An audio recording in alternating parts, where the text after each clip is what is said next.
Good morning. Good morning. Can you hear me okay? Am I too loud, too low? Too low? Is that better? Okay, excellent. Thank you. We welcome you to the African American Legacy in Gardening and Horticulture. At this time, we're going to begin with the procession by the members of the African American Dance Ensemble. And to my left, you also have, today we're going to have a service of the Interpreter Network. Your two interpreters today will be Kevin Perez and Valerie McMillan. Thank you again and welcome to the 2025 African American Legacy in Gardening and Horticulture.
Thank you.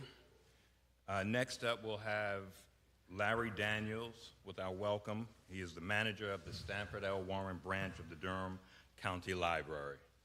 Mr. Daniels.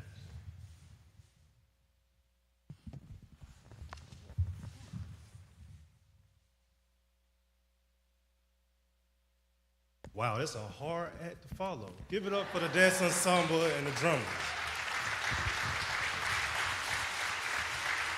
Woo. Y'all should have saw me back there. I was jumping up and down like I was about to get ready for a basketball game or something, so that was awesome. Thank you all for joining us for, can I call it the second annual African American Gardening and Horticulture Symposium program? I'm Larry Daniels, the branch manager at Stanford L. Warren, and I am too a garden enthusiast, just like all of you.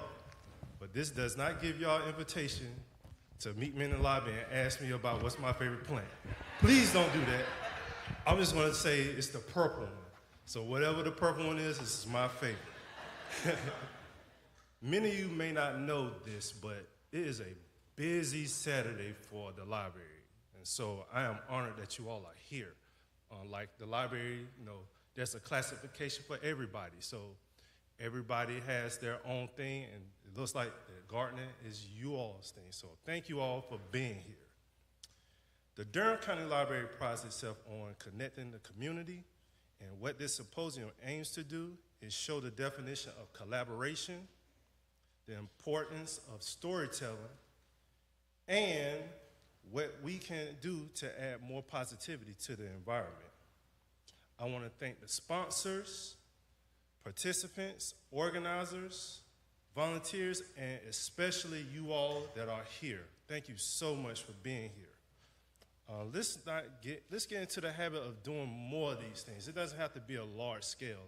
I'm saying this all put our talents together and our passion, our best foot forward, and we can do some things around here. So let's get in the habit. Let's don't let this be the last time that we meet together, okay? And I want to leave you all with this. While we're here at this program, I want us to intentionally, do the 4 N's, and that's, if you all have met me, I talk about the 4 N's all the time. And the 4 N's is make sure that we are informed, engaged, encouraged, and inspired. Thank you all. Enjoy the show.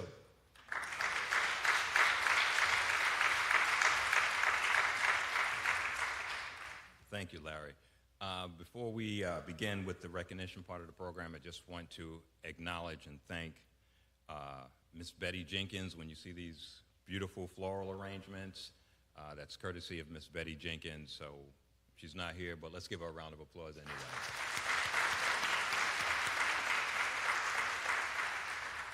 And right now we're going to have our moment of recognition from the Durham County Board of Commissioners. We have on the program Nita Alam. She is en route, but in the interest of moving forward, and yes, and Nita Alam is not here, but in her place, David Michaud with the North Carolina Botanical Gardens. Thank you, David. Thank you all so much for being here today. I have the distinct honor of honoring some even more honorable folks in the room with us today.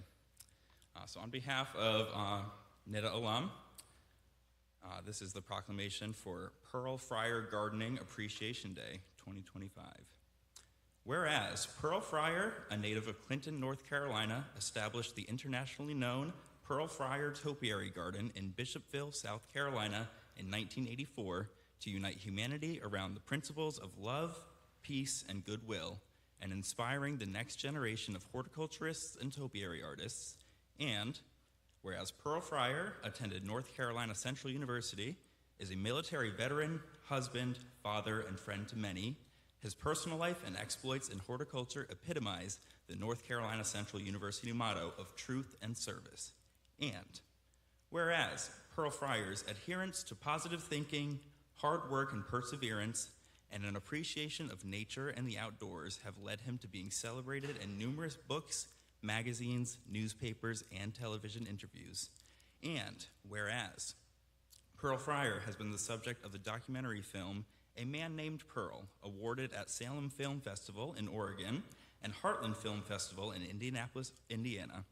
And whereas Pearl Fryer has received awards and accolades from the Garden Conservancy, Ruth Foundation for the Arts, South Carolina State Museum Commission, University of South Carolina, Andy Warhol Foundation for the Visual Arts, the National Garden Clubs Incorporated, and other entities. Now, therefore, be it resolved, I, David Michaud, on behalf of NIDA alum, Chair, and on behalf of the Durham Board of County Commissioners, do hereby proclaim March 29th, 2025 as Pearl Fryer Gardening Appreciation Day in Durham County, North Carolina.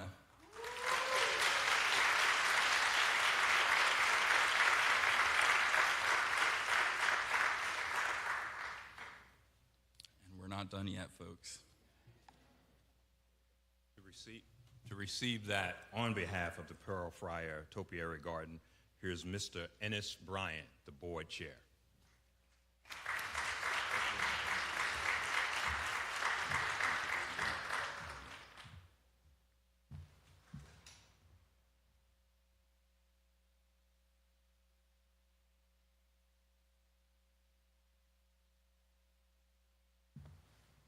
And the next recognition to be received on behalf of Dr. John Hope and Aurelia Whittington Franklin Orchid Garden will have Mr. Andre Van, archivist at North Carolina Central University and president of the North Carolina Central University Alumni Association.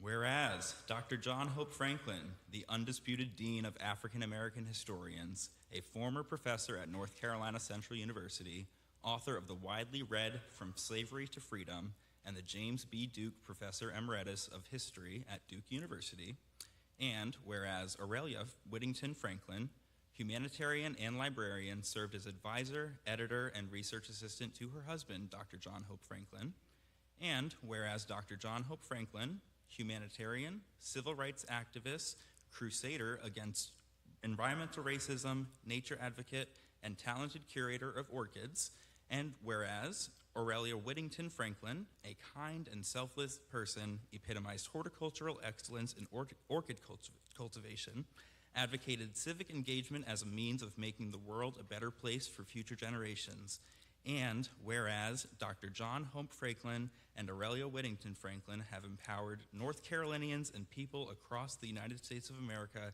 and the world to fight for racial equality, pursue educational opportunities, and to place a mirror on American life and injustice wherever it stands.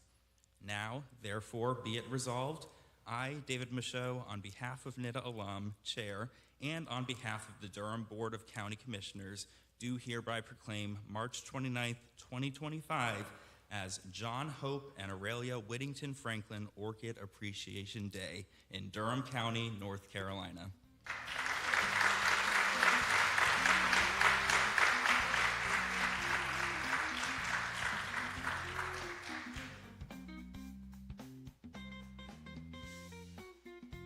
I'll welcome Ira back to the stage.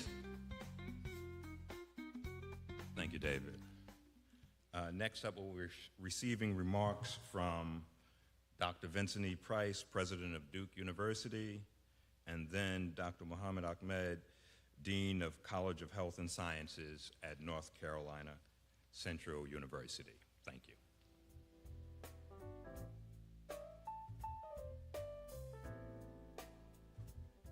Good morning.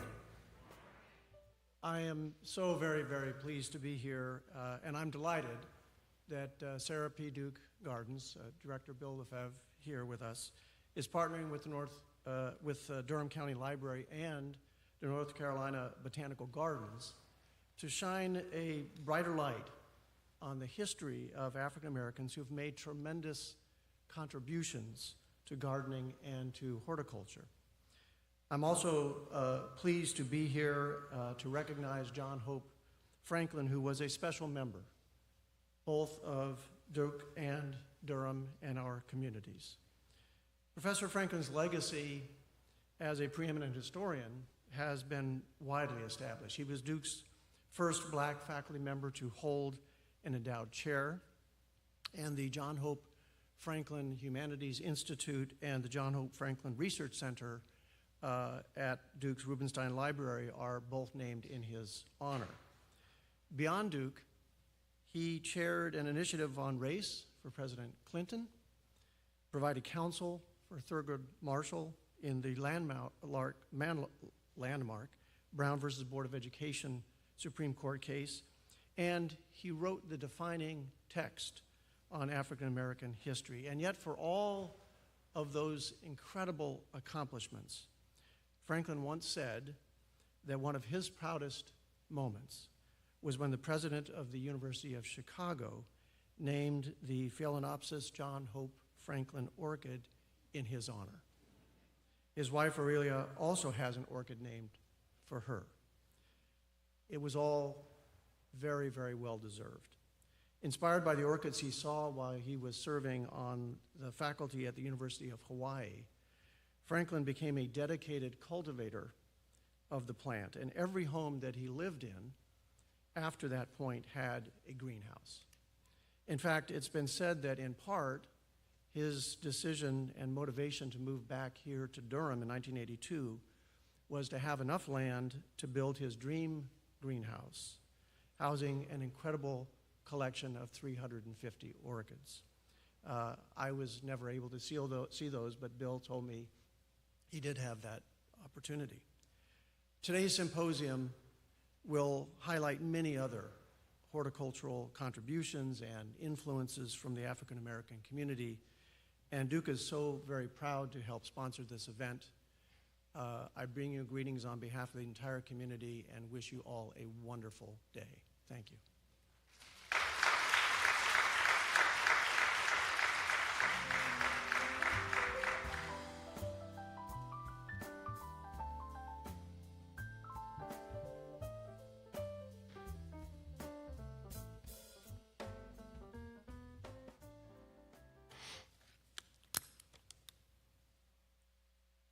On behalf of the North Carolina Central University, the Eagle family, Chancellor Carrie G. Dixon and her leadership team, a very good morning. I'm Muhammad Ahmed, Dean of College of Health and Sciences, and I apologize for my water bottle and my cracking voice. I thought it would be inappropriate to bring pollen allergies at a horticulture event. But I'm excited for this opportunity to share our sentiments on the second annual African American Legacy in Gardening and Horticulture Symposium to honor one of our own Eagles, NCCU graduate Pearl Fryer. With an Excellence in Gardening proclamation from the Durham County Commissioners, I would like to express our gratitude to the county chairperson, Ms. Nida Alam, couldn't be here at this point, and especially Mr. Carter Q for being the moving force behind the efforts.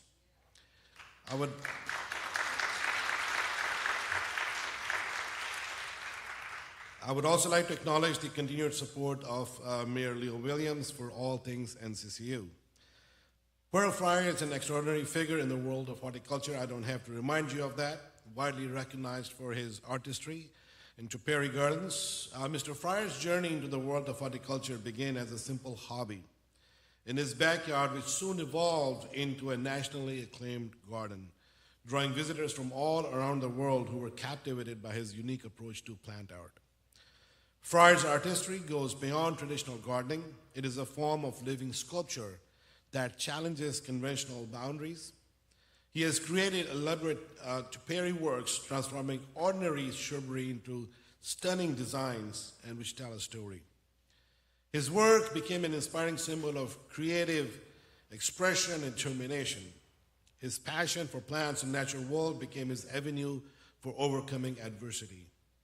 His story is a testament to the power of passion and the importance of finding one's calling, even when the world may seem to present obstacles.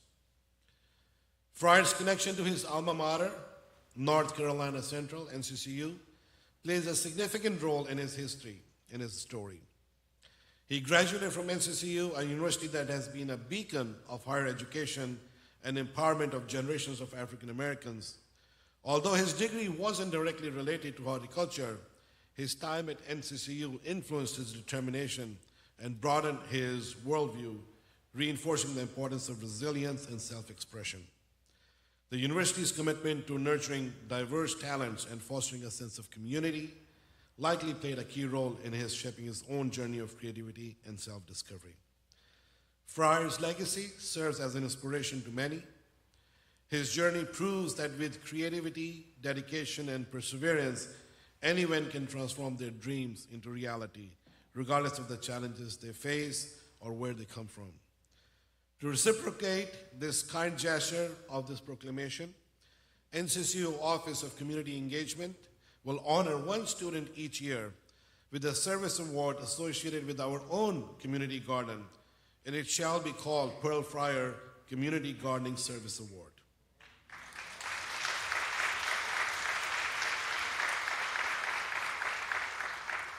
We would like to thank the organizers and the participants for this recognition and leave with a reminder of the power of self-belief and the importance of embracing one's unique talent.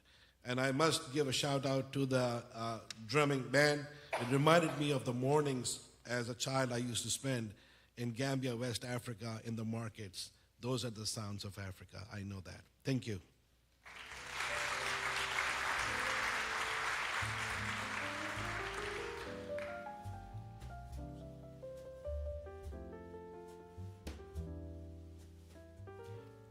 Before we begin our session, this is not on the program, but we have been graced with the presence of the senior gardener in North Carolina. We have Miss Catherine Farrell, 112 years old.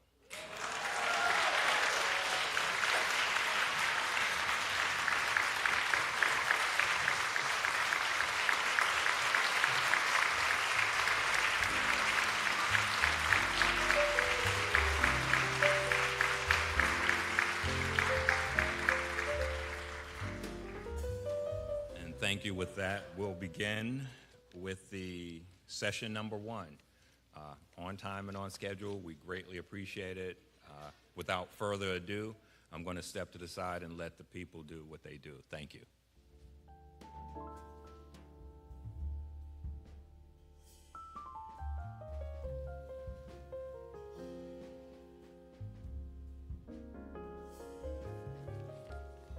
Thank you. Thank you, Ira. Good morning, everyone.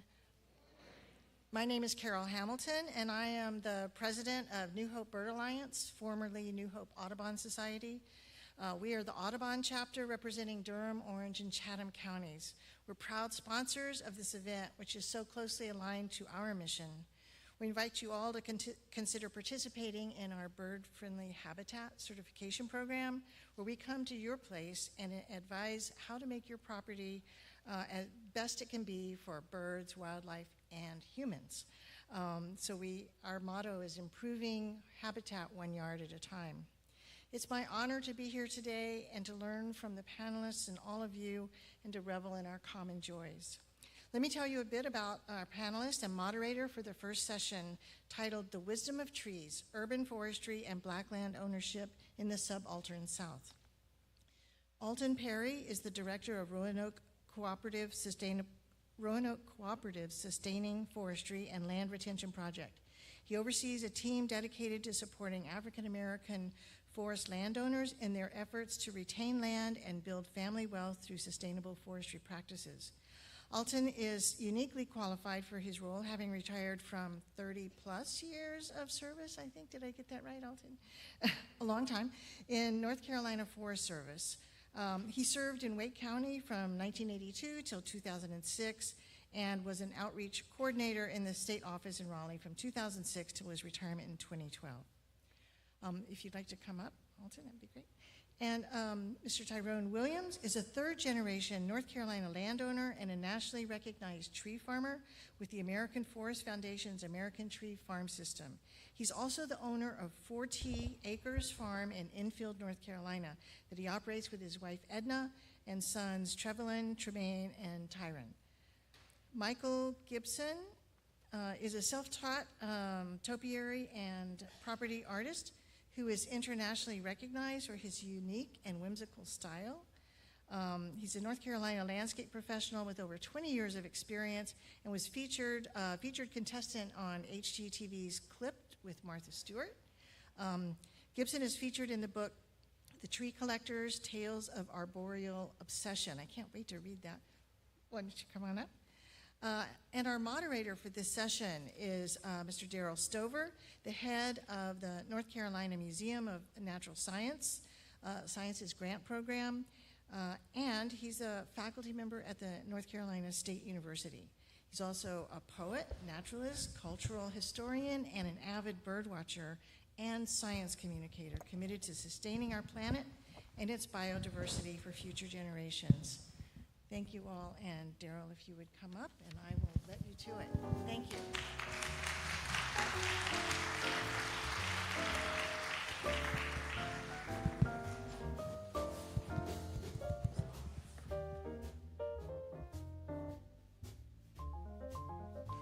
Good morning. It's nice to be back home. I mean, here at the Hayti Heritage Center. There are slides that are rotating through periodically throughout the day, out in the lobby, up here, but there's one particular slide that I take special note of, and I know you just experienced the African American Dance Ensemble. There was one specific dancer in that troupe, Sakara Hall Edge, who you could say is one of the youngest members of that group. But in those slides, there is a picture of a young group of children who were attending a summer camp here in 1998 when I served as the program director here. In that slide image of those young children, here they are working in that garden laying the tiles, but they worked under the guidance and leadership of one Miss Inyoni Collins. Inyoni, are you here? Could you please stand, please, and let the people honor you? Miss Inyoni is, I would say this, a formidable outdoors woman, scholar, intellect, gardener ad infinitum, but she worked with those kids to plant that garden over 25 years ago. And so it's wonderful to see that image up there because it not only includes Sakara Hall Edge, who I've had as a, I guess you could say, a adopted daughter, but also she's standing right next to my daughter. Both of them are in their 30s. They both continue to dance traditions. My daughter is in Savannah, Georgia. So this immersion continues because my granddaughter approached me one day and said, Baba, I want you to teach me about trees.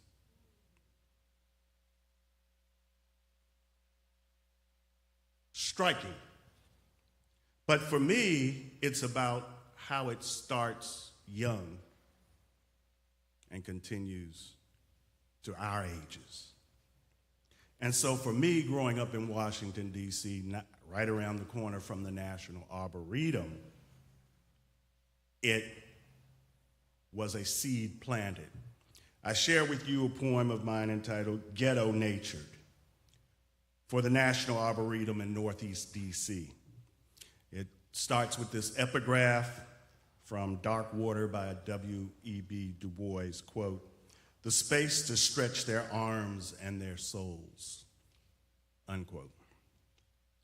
You cannot believe me green, passionately swelled with an ecological love. Tree huggers and Rachel Carson, environmentalists only come in Caucasian, huh? Yes, I was raised via the Arboretum and Agriculture departments. As you say, red bricks and asphalt see only weeds. Tupac shouts that rose that grew from concrete. Mom and dad, black hippies, loved there. Sung the praises of a pantherish Belafonte. As they hummed Dylan, Ledbetter, and Odetta. The only mall for me was a grassland where I shopped grasshoppers, honeybees, and four-leaf clovers. Honeysuckle nibbled and sipped when it had reached the ripe yellow, learned on hikes with mama. Minnows netted at the pond spawned naturalist memories. Escapes from the inner urban, just down the street, a national oasis. Corn, beans, and collards are not grown just to be eaten. Called soul food for nothing. Little city plots and bread thrown through a raised window screen. First floor apartment, count the harvest. The birds that come, jays, crows, cardinals, starlings, and sparrows, excite heart, flight amongst the azaleas and evergreen. Now let me take seat next to these superstars of the outdoors, who we both enjoyed last night in the film Family Tree, and now we will partake of more of their wisdom.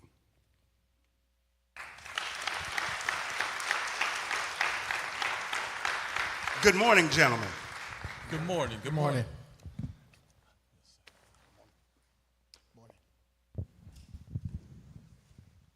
I came out of my house this morning, where I've been living since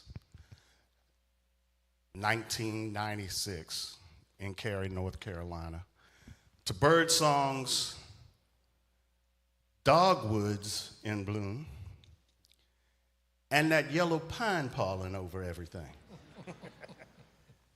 But that was my start this morning as I contemplated our discussion.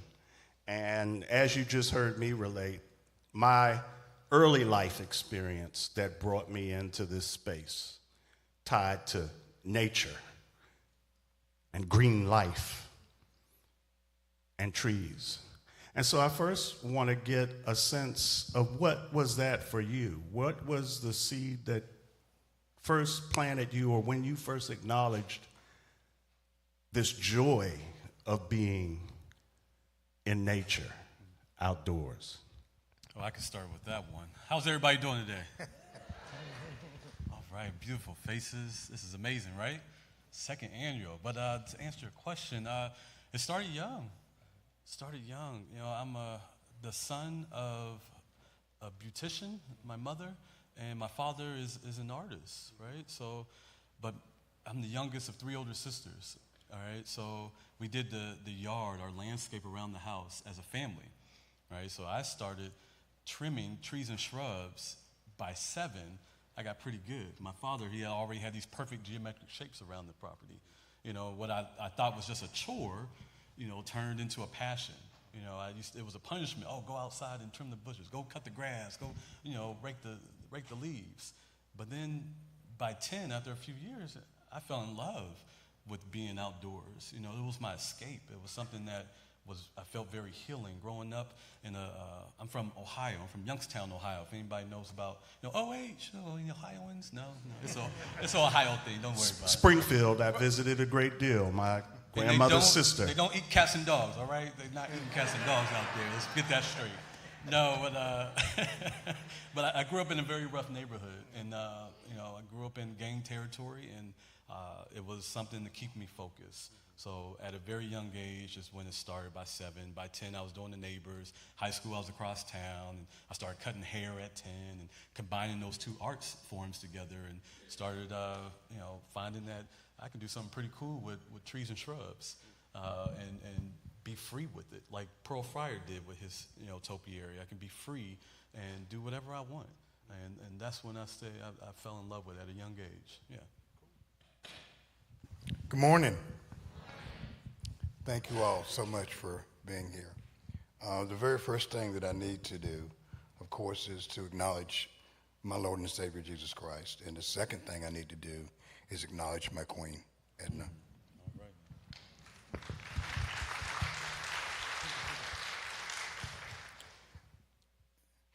So a 9-year-old who was helping to put up a fence with a 70-some-year-old, and we weren't making much progress. That was my grandfather, Tussey Williams, who purchased his first piece of property in 1916. And our family farm is 108 years old today under family ownership.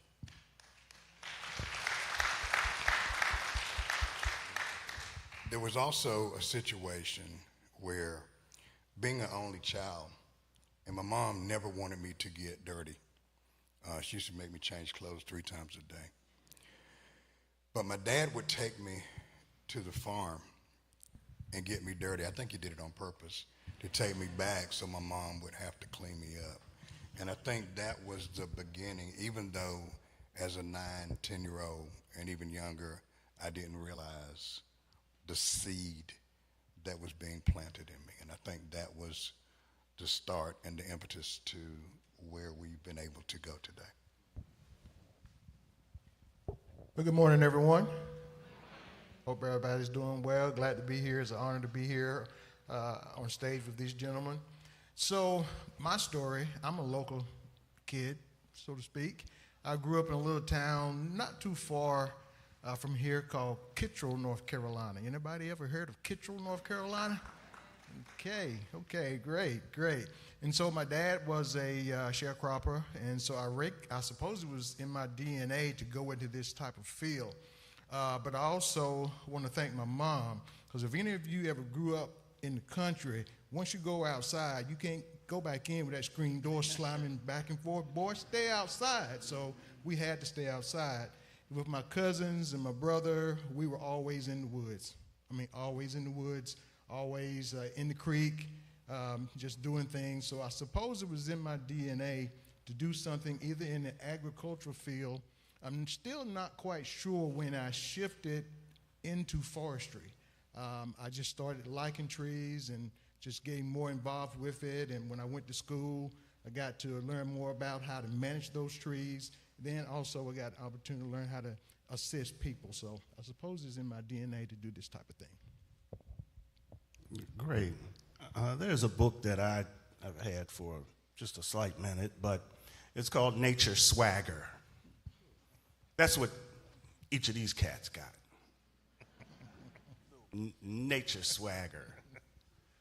And while the book is done by Rue Mapp, and it celebrates a whole host of black folks and this black folk joy in the outdoors. Yep, we all have that. Even white folks can have black folk joy in the outdoors, especially when you with some black folks. But I say that to say that there are challenges. As we know, we can talk about Christian Cooper and his experience in Central Park, birding. We've all heard that. We saw that. He's changed that lemon into a lemonade, right? End up with a whole streamed documentary about his immersion and love of birds. And I share that, as you heard in the introduction. I'm an avid birder. But that challenge of being outdoors as a black person is something that many of us may not have experienced because we haven't gotten outdoors enough. And it might be because of a challenge that one might meet. And I don't know, has that ever been an experience of either of you in being outdoors where someone challenged or has taken an axe to maybe a tree that you truly loved, or maybe did not recognize your wisdom in that space? Yeah, that's deep. Let me see if I can unpack that a little bit. So the perspective I'm coming from is my challenge being an African American in a white male-dominated profession. So as was read about my bio, I started with the North Carolina Forest Service. Actually, before then, when I went to Wayne Community College in forestry, there was like 15 of us. I was the only person of color in that group. Then when I went to work for the North Carolina Forest Service, I was 1% or 2% of almost a 700 employee workforce. And as I worked with landowners throughout the counties or the county I was assigned to, it was pretty evident that I was not assisting many African American or landowners of color. And so that challenge was, we've got to do something to inform our folks, to get them to the table, to ensure that they understand, too, that there are resources out there for them to manage their forest land. But before that, even to give them the empowerment to know that their forest land means something. Oftentimes with small landowners, and I see it with African American landowners, they feel like their land doesn't matter. When you talk about forest land, they know it as woods. So they say, I've got to have 1,000 acres, I've got to have 2,000 acres before it makes a difference. No, you don't. Whatever you have makes a difference. So my challenge was to make sure, as I became outreach coordinator, to make sure that I got into our communities and assist those landowners and bring them to the tables to have an opportunity to engage with the USDA services, to get financial assistance, technical assistance, to implement practices on their forest to keep their forest healthy and resilient and productive as well. So I guess for me, how this sort of started, I would ride, along the countryside, and I would always see these beautiful stands of trees, perfectly planted rows. We didn't have those on our property. And for the most part, African American properties that I passed, we didn't have them. And I started thinking, I want those on my property because that looks really, really nice. And so we went through a process where, with the help of the Sustainable Forestry and Land Retention Project, where we had to have some site preparation, extensive site preparation work done. And this was really interesting and really sort of comical to me, was we had to have an aerial spray done. So the helicopter came in, and in a small rural community in Halifax County, whenever a helicopter starts flying, your neighbors start driving up. And so we had these line of cars, which were mostly white landowners and mostly white folks. And what one of my neighbors told me later was that what they were saying was, I knew that guy was growing marijuana out there. That's what they were. But we were prepping to have those trees done. And fast forward 3-4 years later, as those trees began to grow, these third generation loblolly, browse resistant, I'm learning all these terms from Alton, pines started to grow. One of my white neighbors, who's able to see those trees from his property, said, "That's beautiful, how'd you do that?" And then they did the same thing. And so for me, the challenge has been, as an African American that is a part of the American tree farm system, that is a part of the North Carolina tree farm system, to make sure that we are aware of those opportunities to have beautiful stands of trees on our property. I'm going to piggyback off of that because it's very, very important said our properties are beautiful, right? You know, growing up, like I said, I grew up in a very rough neighborhood. Looking around, nobody had their landscape done. You know, just in the hood, you're not worried about the landscape. You're not worried about the grass and flowers, you know. But, so my parents were very intentional with having a beautiful property. We made sure that our property stood out, right? But to extend to that, you know, and kind of answer, you know, have I ever been challenged in a way? You know, we're all in this unique space, right? This 1% space that we occupy as black people, and the industry of just horticulture in general. Agricultural, horticulture, you know, there's just, and you'd be surprised. You're like, what do you mean? No, there's just not a lot of black people that actually work. You know, if you go to botanic gardens, and you know, you may see some workers, you know, but the people in charge, they're not the ones that look like us, right? So starting out, you know, it wasn't my career goal to be a topiary artist, right? It was, you know, I was into sales for years. You know, I did door-to-door sales, and I got used to getting doors slammed on my face. You know, that's fun, right? Yeah. You know, getting used to the no.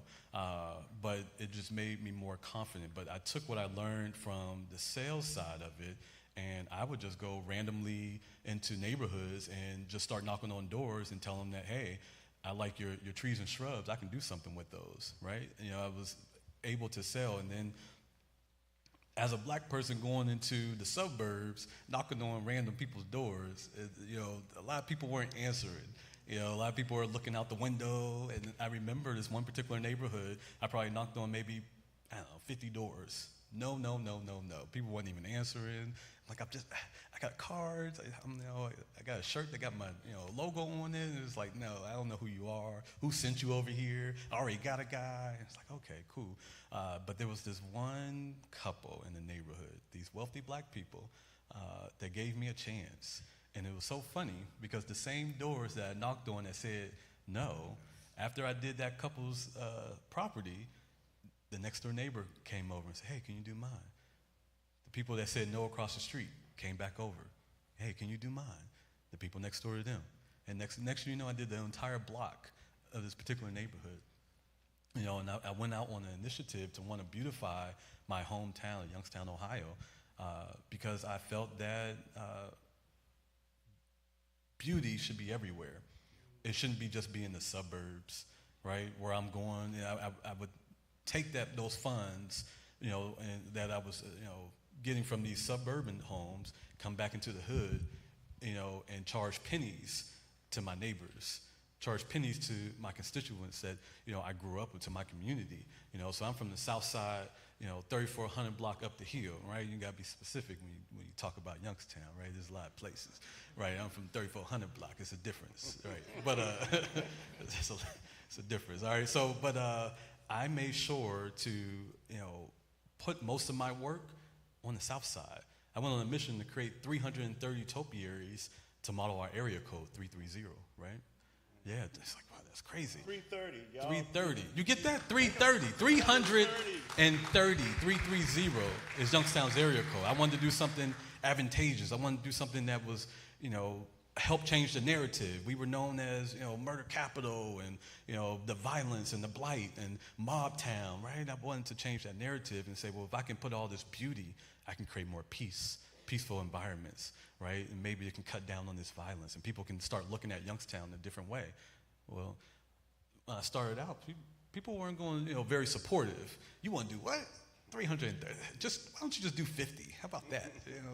And it wasn't people that looked like me, right? People that were supportive, obviously, were a lot of people from my neighborhoods and people from the south side. I was like, yeah, come on, let's go. How much? I don't know about that, but I would lower the price and make a way. But and it took me 6 years.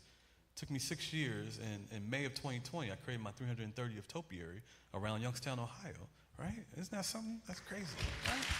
But you persevere. You get these no's, and no's are only closer to the yes. So yes, I was knocked down early on and throughout my career because I'm one of the only African Americans. I'm the only black person. You got Pearl Fryer, but he's not trimming anymore. right? There was somebody I modeled my life after, and why I got more involved in doing topiary, because he was the only person I could relate to, and made, if he's not doing it anymore, who else is going to do it? So I stepped up to the plate and said, well, I'm going to be a topiary artist just like him, and I want to produce more topiary artists that look just like me. I got a 6-year-old daughter, and she's pretty good. Right? And I got a 15-month-old son, and he's going to be learning too. All right? Cool. See, so lemons into lemonade. What's the song saying? Ain't no stopping us now. We're on the move. Forestry, tree farming, topiary. So my next question centers around the whole notion of just that. The work that you do. And there's a lot of work that you have done that you continue to do, even if it also centers around the work that you do with others, as you have done with 4T's Tree Farm, right? But I want to talk about that specifically when you find yourself in the moments of what that work is. Give us a sense of what is the work of forestry? What is the work of 4T's Tree Farm? What is the work of topiary artistry?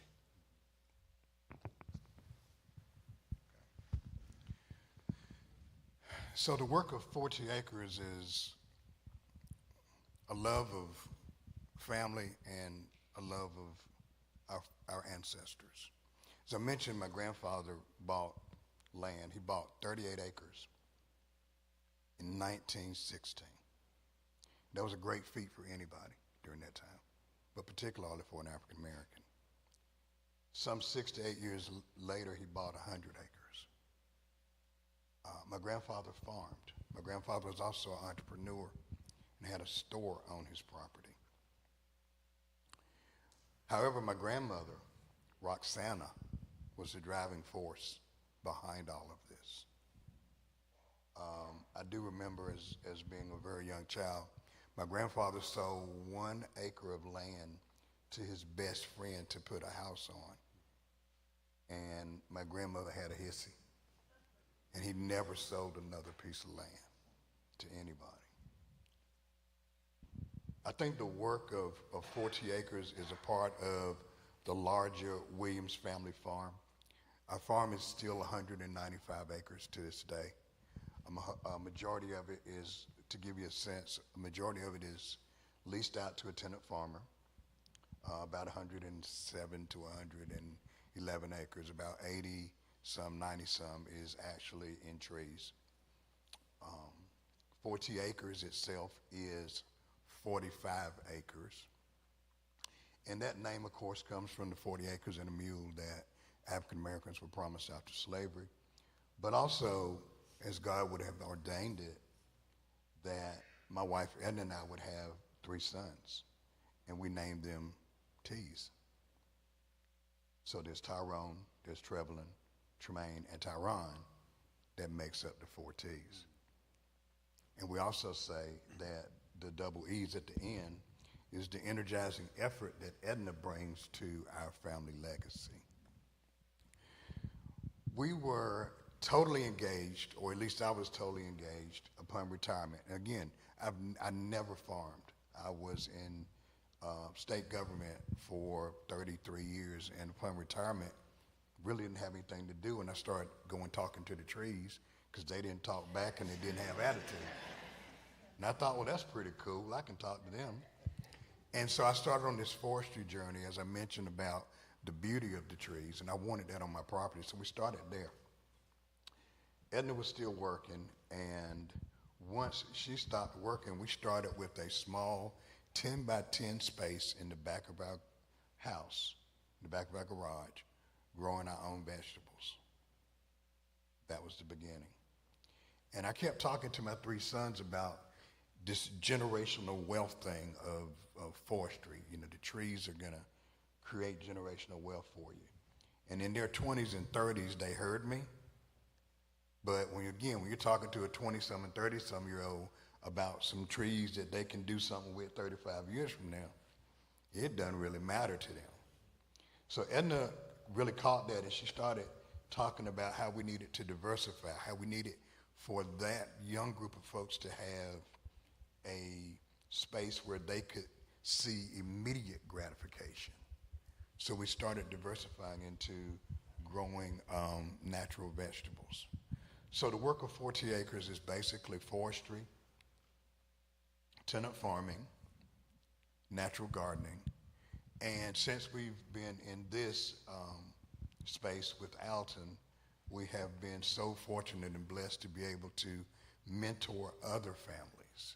So one of our core missions right now is to engage other families who have property that are not sure exactly what they want to do with it, to make sure that they understand that it is an asset and not a liability, and how they can figure out how to diversify income streams, even if they don't want to go out there and get dirty and farm, but how they can make their farms economically viable for them.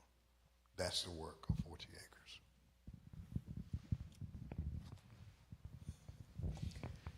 Well, so the work of the Sustainable Forestry and Land Retention Project comes about through a partnership that they too saw the disproportionate opportunities for African American landowners to engage conservation, forestry, sustainable forestry practices.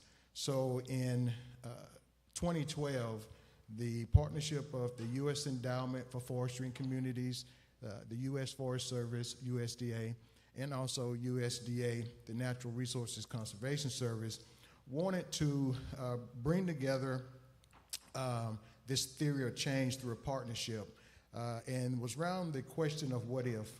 What if there was a local organization that could be the catalyst to bring together all the different natural resources professionals and agencies and industry to African Americans?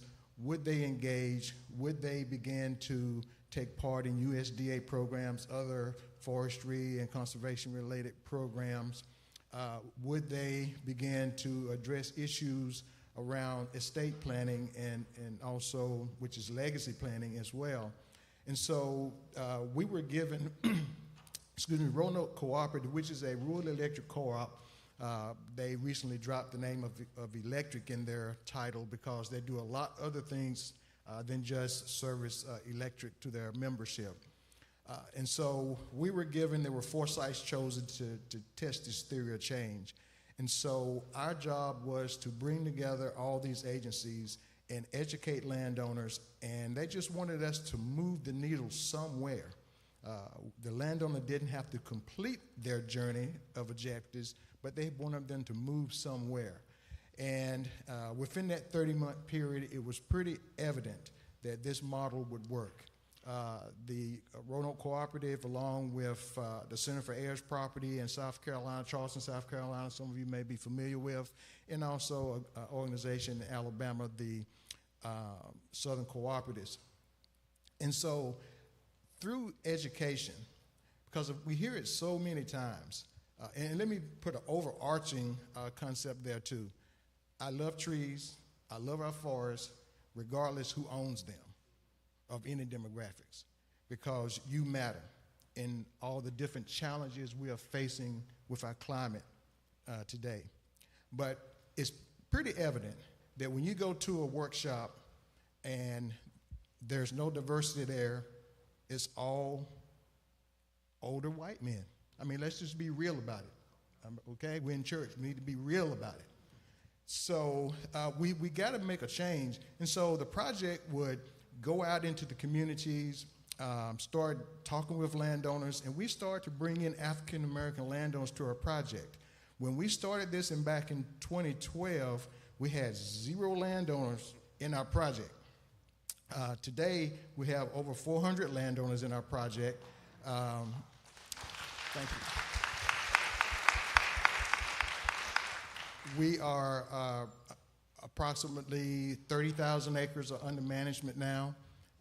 We have both black and white landowners. Probably 95% of our landowners are African American landowners. And what we get out of this, the gratification, are the Edna and Tyrones.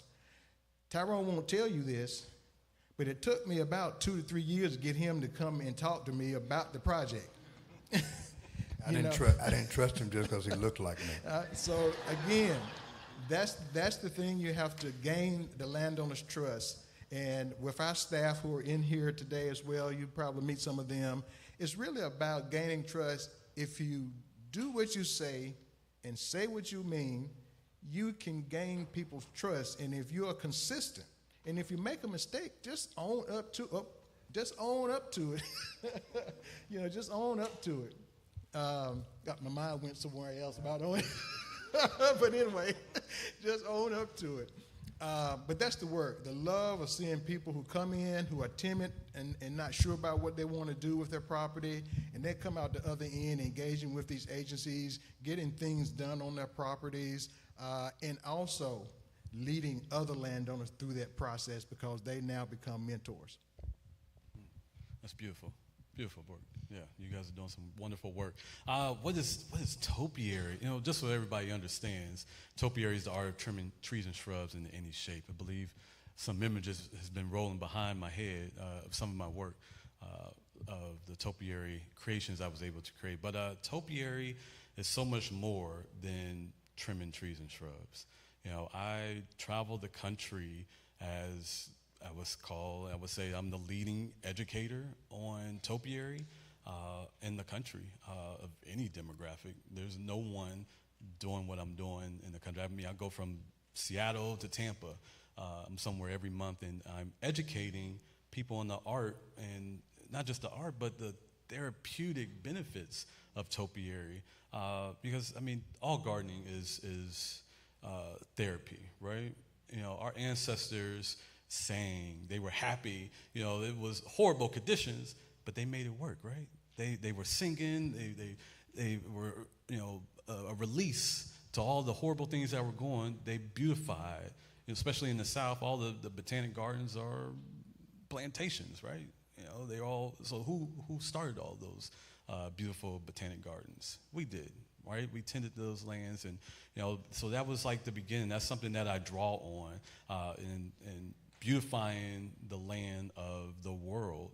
I'm willing to go anywhere, but it's so much. It's very important to me to be in this space because not only is no one talking about the beauty of topiary and what you can do with it and the benefits of it, but I want to leave this legacy that people that look like me, like I said, my children are that next generation, right? So I'm going around doing topiary therapy workshops, for all ages. I'm teaching people how to create topiary, starting from a small shrub, and over 2 hours we cultivate, we explore this space of this unknown that a lot of people come in all timid. I'm sure if anybody here, has anybody ever trimmed a tree before?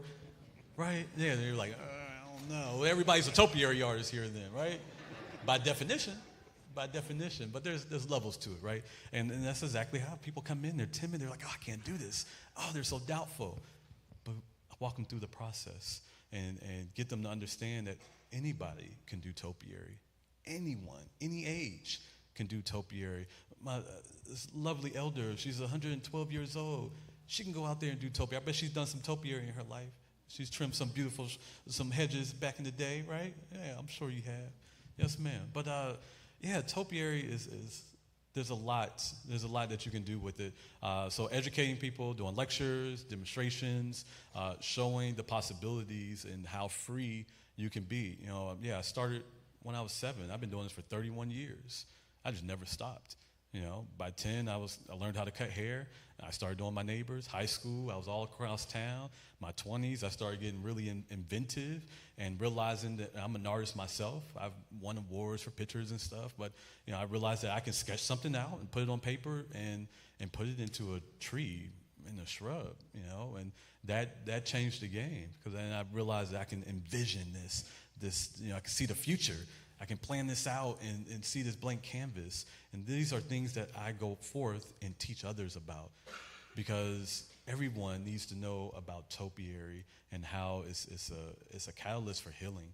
You know, I grew up ADHD, right? I took medicine. There's a lot of people were deemed ADHD. It's like it's a superpower now. I can multitask. I can do all kinds of stuff now.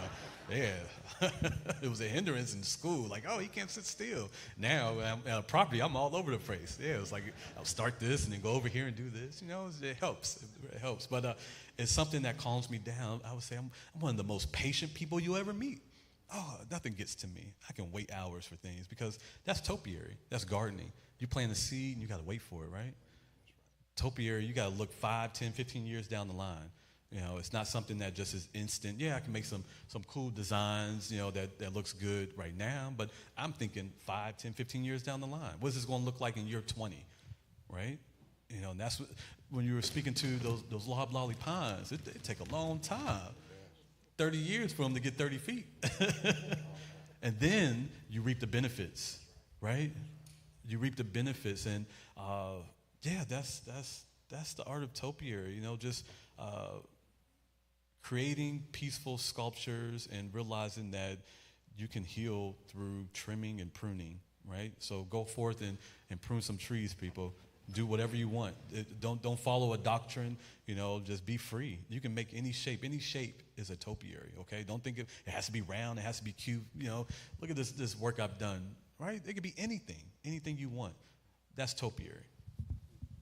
So I have this one last question for you, and then we'll take a few questions from the floor.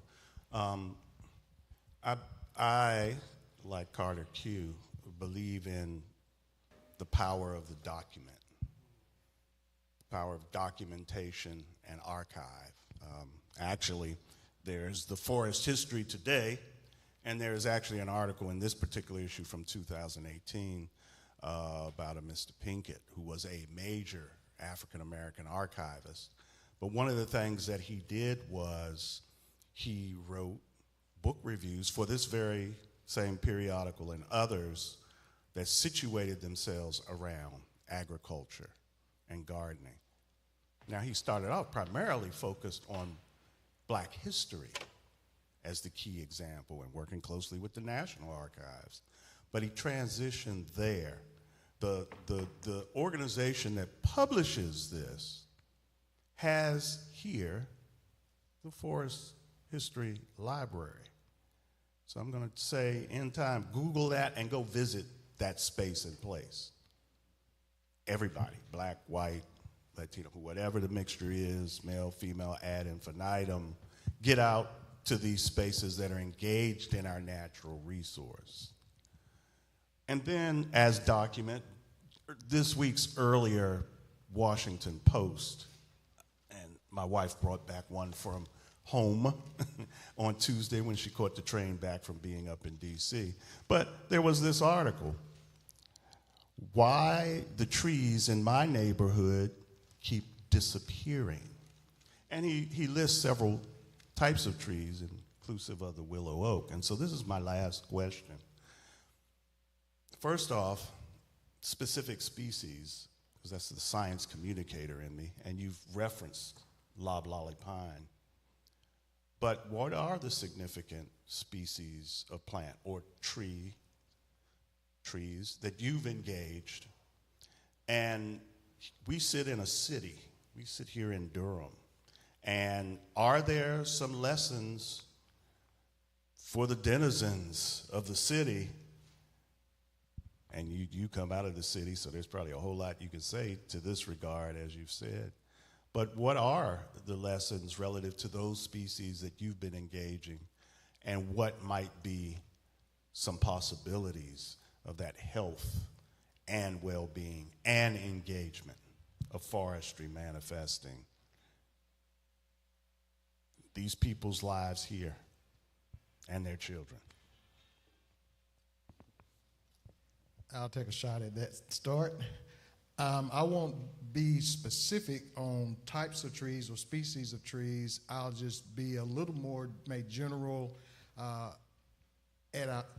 our forest in general.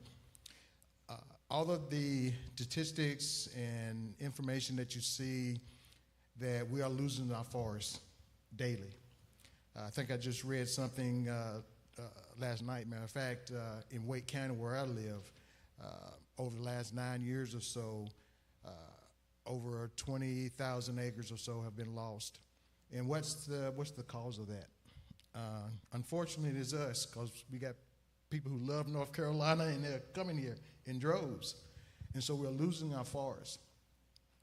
And our forests are so important to us, all the different benefits that we get from our forests, from clean air, clean water, reduction of soil erosion, wildlife habitat, that type of thing, and also income. So we have to somehow or another strike a balance. And this is where our urban forestry comes into play, and I hadn't mentioned that. I work a lot in the traditional setting, but I had the opportunity working with the Forest Service to work both traditionally and also in the urban. And there's a tremendous amount of work that can be done in the urban forestry arena because we must create and maintain our green infrastructure. And it's whether, okay, you do move, we do have development, we lose those forests, but you as a town official, a government official, city official, can put things in place that will help create that green infrastructure. You as a homeowner, you can plant trees or other shrubs around your home. Again, those green plants are going to sequester carbon, so that's what you want to do, pull that nasty stuff out the air. So we all have a role to play in this, whether it's traditional forestry where you harvest but you reforest and plant back, whether you're in the urban arena, you plant. If you buy a home that has no landscape, no trees, no shrubs, plant something.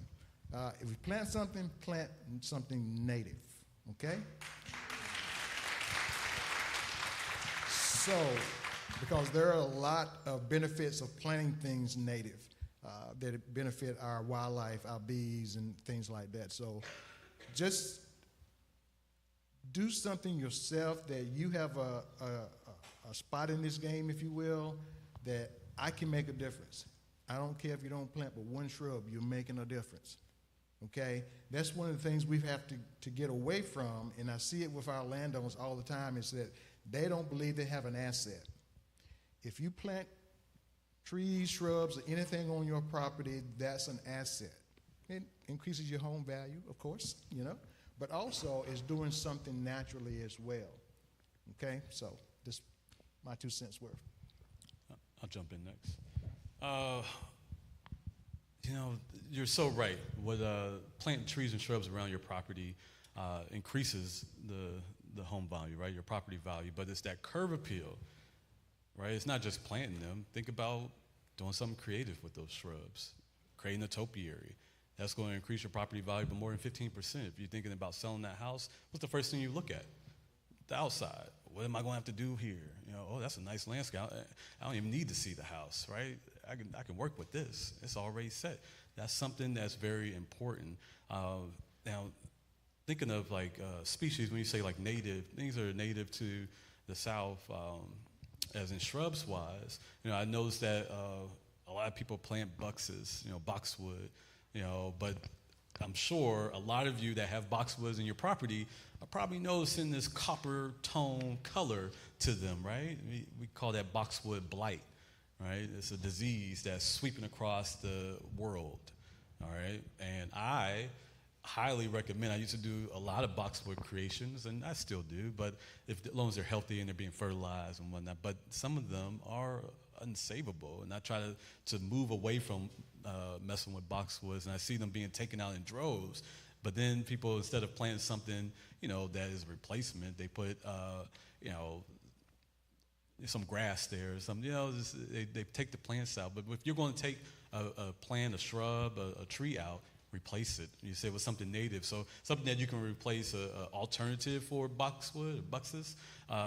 You're thinking of Ilex vomitoria, a Yopon holly. Oh, They grow so fast, and they look 100% better than boxwoods, 100% better. They grow very compact. Boxwoods are very slow growing, and it could take a while for them to fill in if you're thinking about hedges-wise. But think in the ilex species. You can do a lot with hollies. Ilex crenata, Ilex cornuta, Buford hollies. You know, there's so much Japanese hollies. There's so many differences that grow very similar to a boxwood. Now, I hold a certificate in crime prevention through environmental design. It's if you've never heard of that, look for a certification of that somewhere in your community and take a class. Sometimes it's usually free. The class I took was free. It was a 2-day course. But what we learned in that class was, and, you know, I see this often in my field of work where, you know, a customer wants me to take out all of their shrubs. I'm not taking out any trees. I can do something with this, you know, keep it. I can do something with it. But I see it often. If I can't get to that particular property, they're removing all their shrubs. Oh, it's been here for 20 plus years. It's got to go. And then they place it with nothing but just, you know, some small plants. But you need these trees and shrubs. You know, there's other things that you can do if it feels like it's blocking the window. Up prune over 6 foot. There's a rule of thumb there where it's a 6'3" rule, right? You prune if the tree is over 6 foot, you prune it up 3 feet high, right? You know, prune it up so you can see under it. Now, it's also a safety issue there because you want to make sure that no one's hiding behind these shrubs. Nobody's hiding behind these trees. So you can see legs, you know. So, wait, is somebody behind that tree? Yeah, that's a safety precaution, right? That's something that, as a homeowner, you probably don't think of. You just want to rip the entire tree out, but you can save that tree. And like Alton said, it's helping with the carbon, right? It's removing the pollen, right? It's increasing the air quality around your property. You feel like you have a lot of allergies, plant more trees. Plant more shrubs, plant more plants, right? And I think I'll leave it there, right? Yeah. Because time is moving on. I am going to take my almost till 11 because I started 5 minutes late. And the session was supposed to go from 10 to 11. And I do not want to leave out your answer and at least one question from the floor. So do you have an answer, or if you're not, we'll keep it moving. Just very quickly, go home. Plant a tree. It's not about us. It's about them. Who is them? Them is they that are to follow us. The children. Is there a question from the floor for this panel? Then I want you to thank this wisdom here, all three of these gentlemen, with a big round of applause.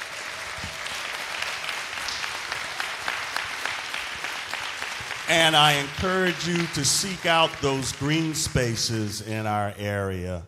But if you've not been to that Forestry Society library over off of 15501 Business, do that. And then, of course, I'm looking to probably set up a bird walk from here on May 31st in conjunction with Black Birders Week. So watch for that. Thank you very much.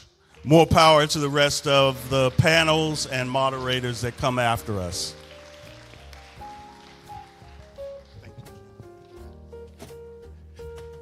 Thank you.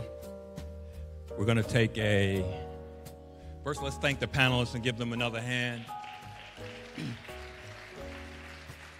In case you did not make it last night, for the screening of the film Family Tree, which centers on Mr. Williams, his wife, and his family. It's available on Amazon Prime. It's available for free on Tubi, and it's also available on Roku. We got that. And it's definitely worth watching, whether you're familiar with it or not. It's invaluable, it's eye-opening, and a wonderful and valuable piece of work. So we're going to take a 10-minute break. Our next session starts at 11:15. Thank you for everything. If you have any questions, please feel free to mingle and reach out. Thank you. So we'll resume at 11:15.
what do we have here? It's your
Session 2 will start in 5 minutes. Session number 2 will start in 5 minutes.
Good morning, good morning.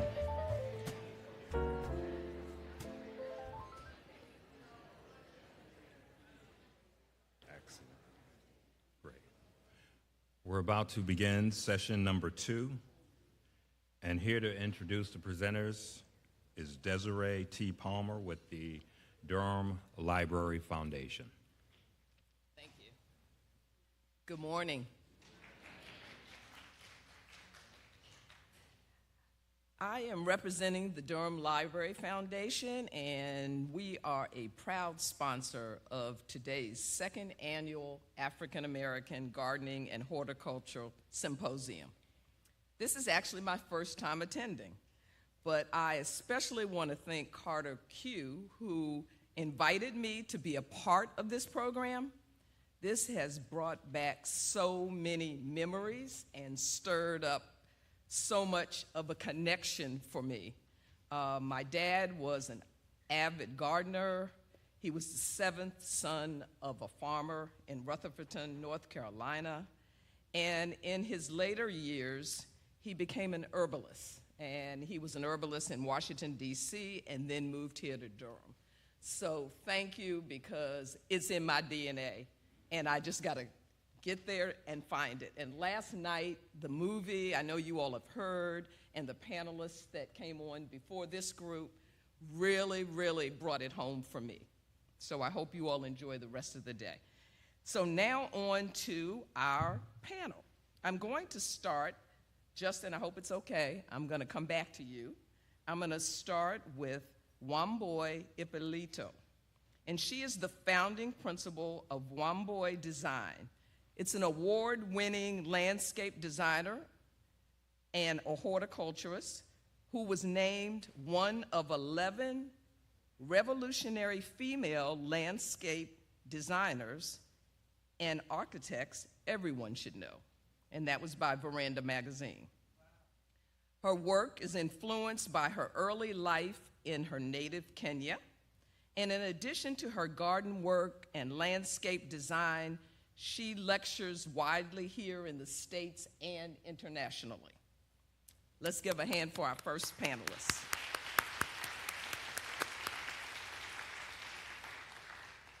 Derek Hayes walks in the footsteps of African-American plant researcher George Washington Carver and Percy Julian. A trained botanist with a background in plant biology, Hayes, also known as the chocolate botanist. He has a social media following of, and I did a little research because I know the program says 10,000, but I researched and I thought it was 50,000, and now I have found out it's over 70,000. Like-minded individuals, and he has been featured on podcasts and international publications such as The Guardian. Derek is paving the way for the next generation of young Black botanists, ensuring a sustainable future rooted in shared knowledge and passion.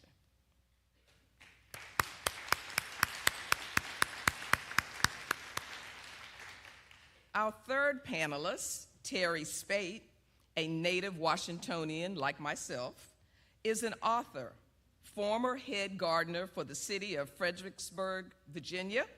She's a highly sought-after speaker, a visionary, and a garden coach.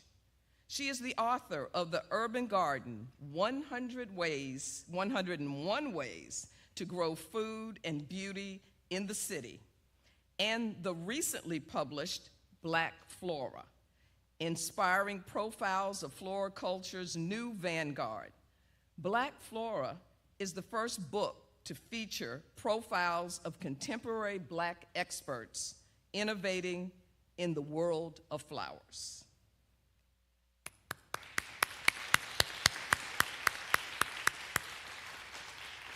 Now for our moderator, Justin Robinson. He is a Grammy award-winning musician and a vocalist, cultural preservationist, and historic foodways expert. He is a founding member of Earthseed Land Cooperative, which is a collective in northern Durham consisting of farmers, entrepreneurs, professionals, and teachers engaged in creating alternative models for sustainability, equity, and cooperation within the communities of color. He is committed to helping African Americans rekindle their ties to the land. and our moderator, Justin Robinson. And let's give a round of applause for all of our panelists and our moderator. Thank you. Thank you for that introduction. Okay, so we are here to talk about the influences, African influences on the horticultural space, the gardening space, the agricultural space, basically any way that African Americans have worked with land and plants. Okay, that's what we're here to talk about in this session. So I have some questions for our panelists here, some guests. It's not going to be technical. It's going to be about how you feel about stuff. Okay? Can we do that? Okay. Take your time. Okay. So my first question for you is, how are you inspired by your upbringing to do the work that you do today? I'll model a little bit. I'm inspired by my grandfather's garden. Every time I create a new garden, I end up making the garden that he made when I was 10. No matter how many times I was like, I'm going to do something different, I'm going to do whatever, it ends up being that exact same thing every single time. So my question is we'll start here at this end with Terry. How are you inspired by your upbringing, your parents, your grandparents, the landscape you grew in? Or alternatively, how are you inspired by the opposite? Like, I hated the way that things looked when I grew up and I wanted to create something beautiful. Well, my inspiration were my parents, basically. My mother's job, she was a homemaker. Every spring, we grew marigolds, coxcombs, which we now know as celosia, and portulaca. My dad planted her a rose garden with Mr. Lincoln roses.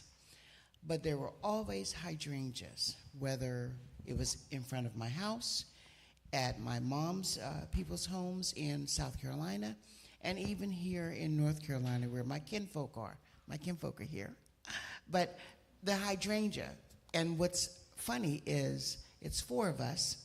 My dad called us a happy bunch. All 4 of us have hydrangeas in our yard. So my parents really instilled the love of nature and getting outside and gardening in all of us. So the hydrangea has carried me through, and it is an inspiration because if you look at that bloom, the bloom is endless, and it is truly amazing. Eric? Ooh, that's a hard act to follow. I grew up in a small town called New Bern, North Carolina. I don't know if any fellow New Bernians are here. If you are, well, thank you. We're probably related. It's a very small town. When it comes to my upbringing there, I can remember playing with plants ever since I was a child. Ever since I was 4 years old, being enthralled and surrounded by plants, not just outdoor, but indoor. So outdoor, my great-grandmother in front of her house had a hydrangea, a beautiful hydrangea that just seemed to be endless and effervescent, especially to a small child. My grandmother in her house had a long pothos that was like 30 feet. Again, it just seemed to go forever. I know, right? 30 feet? Amazing. So seeing those plants and seeing the natural greenscapes of North Carolina on the coast, playing with honeysuckles, running through the woods and the forests, much to my family's chagrin, seeing all of these just naturally green spaces has made it to where when I make an area up for myself or for family, I literally go the style of what I call Jumanji, where I just throw a bunch of plants in everywhere. Thank you for the couple of laughs. That was hilarious. I'm very funny. Jumanji. And I still do that because I felt so at peace surrounded by a plethora of plants.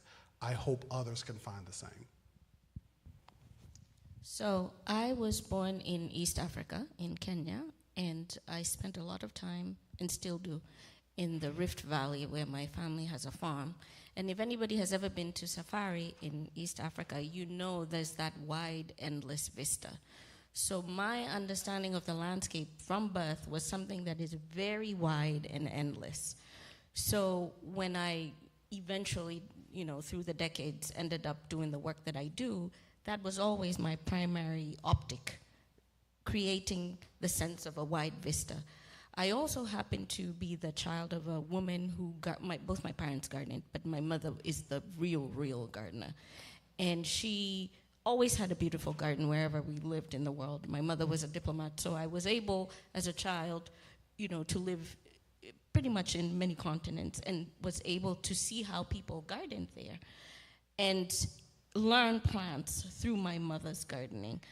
But like I said, when I finally got to be doing the work that I do now, my endeavor in my work is to create that sense of space, of endless space.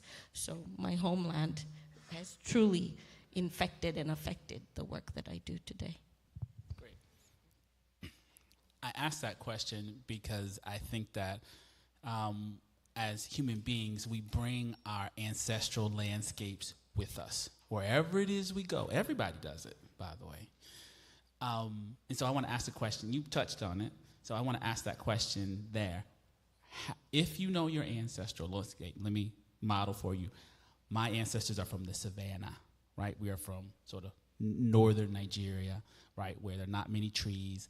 That is what I want to see every time I make a garden. I don't want to see a bunch of trees in front of my face. I want to see big trees in the distance and a bunch of grass, okay? That's what I always try to make. It doesn't matter what it is. The tropical rainforest, makes me want to jump out of my skin. It's too many plants. So questions for y'all. What are the landscapes that make your body feel alive, right? It could be mossy, down by the creek. It could be, staring over the vista of grasslands. It could be deep in the rainforest when all you can see is plants. I'll start with you, Terry. Abundance. I know that's going to drive you crazy. Abundance. I love it. My mom's side of the family was from Gray Court, South Carolina. The property in Gray Court, all of the flowers and everything were either around the well, so they could go outside and cut a flower or two and put it on the kitchen table after they finished ringing the chicken for breakfast, which was really weird. But that was what I remember. And I remember a white iris, which I have in my garden now, that was right by the woods line. That's South Carolina. So there was a lot of flowers around and then right at the well. In North Carolina, it was totally different. There were hydrangeas, hard stop. But then in D.C., where everyone kind of migrated up to, my Aunt Edgenora had a wall of sunflowers. My parents' garden, I kept adding things until I got my father to think like I think, abundance. So my dad and I, just before he passed, we planted an abundant border of ornamental grasses, perennials, all perennials. We really didn't do much with annuals. And that wrapped around the perimeter of the yard. And up close on the carport was just wild and crazy. Tons of hellebore, clematis, any other perennial I could find to try to get him to think my way. So abundance, that's what got me into even my yard now. I need to touch my plants. I need them to touch me when I walk through. Abundance, yeah. Derek? I'm going to agree. So my horticultural gardening concept, again, is Jumanji. That one scene, not in the new one, because we don't talk about the new one, but the original one back in the 90s where all those plants came up and there was just so many. That is my concept, indoor and outdoor. That is what makes me feel good, to know that I am surrounded in that green space. So from working in a greenhouse and seeing a ton of plants and it's hot and it's humid and I'm seeing all the green and I can touch the leaves of whatever the species are, to being in my own home and being able to do the same, or going out into my patio and being able to touch all the mints that I would grow on such a small space. I've grown so many plants. It is literally that. It is using what I have to get what I need, going back to my ancestral roots. I don't know all the way back to Africa, but I know we have been in a small sect of North Carolina, in New Bern specifically, since slavery, pretty much. So my historic family has been using what we had to get what we need. And I use that to just surround myself with a plethora of plants. So many plants, so little time, so many plants. So I work in New York City, and where every square inch is cultivated. And there are 10 million landscape designers in New York City. So for me, and this is true, what inspires me is anything that is unspoiled by human hands. So if I see a piece of ground where nature is just doing her thing and is just untouched, I feel calm. I feel like, oh, there's hope. You know, they haven't discovered this space, you know. So let's leave that. So for somebody who does this as my, you know, this is my bread and butter, to be able to say that anything unspoiled is what inspires me, I think I'm on the right track. And I think that we forget that. We forget that we are coded to see natural landscapes. We are not coded to see spoiled landscapes or organized landscapes. This is in our DNA, that this is our coding, that we need to see unspoiled landscapes. And so it is better for you to go out into nature, to drive out as far as you can to places where no one has grown anything, where no one is reorganizing and deciding that this is a weed and this is not a weed and we need to add this tree or that shrub here. That is what you need. And even as in, like going to a railroad, you know, we have the High Line in New York City. Everybody would go on and on about, oh, this beautiful thing, this High Line, it's so wonderful. They introduce all these native plants. And I was one of the people who were like, no, don't do the High Line. Because if you have railroads here that have been taken over by weeds, by wild shrubs, by native plants, that is the beauty. That is nature reorganizing herself in a way that is most pleasing and most healing to you on a DNA level. So that is what you need to be seeking out. Thank you. I love that. That's great. Okay, I'm gonna do a quick audience poll. Okay, just raise your hand. You need to shout anything. Who likes the feeling of abundance? Like you want to walk through the plants and have the leaves touching you. Lots of people. Thank you. Thank you. Thank you. He made it sound so bad. No. Me, that's kind of my nightmare. But if you come to my garden, you would see there's no plants can touch you.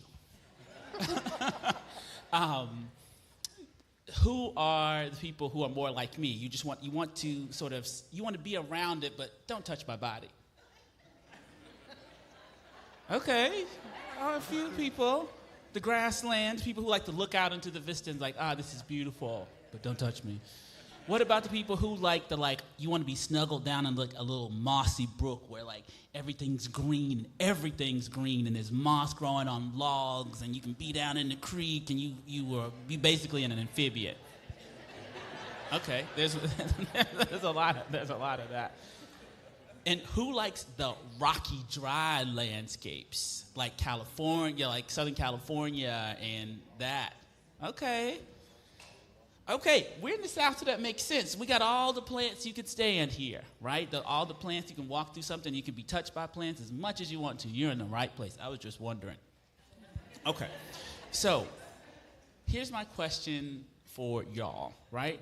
As folks who are coming from different places, right? Coming from different places in the world, different places in the United States, how do you bring far away ideas, right, into a space that already has its own ideas? Okay, so let me maybe frame that a secondary way, right?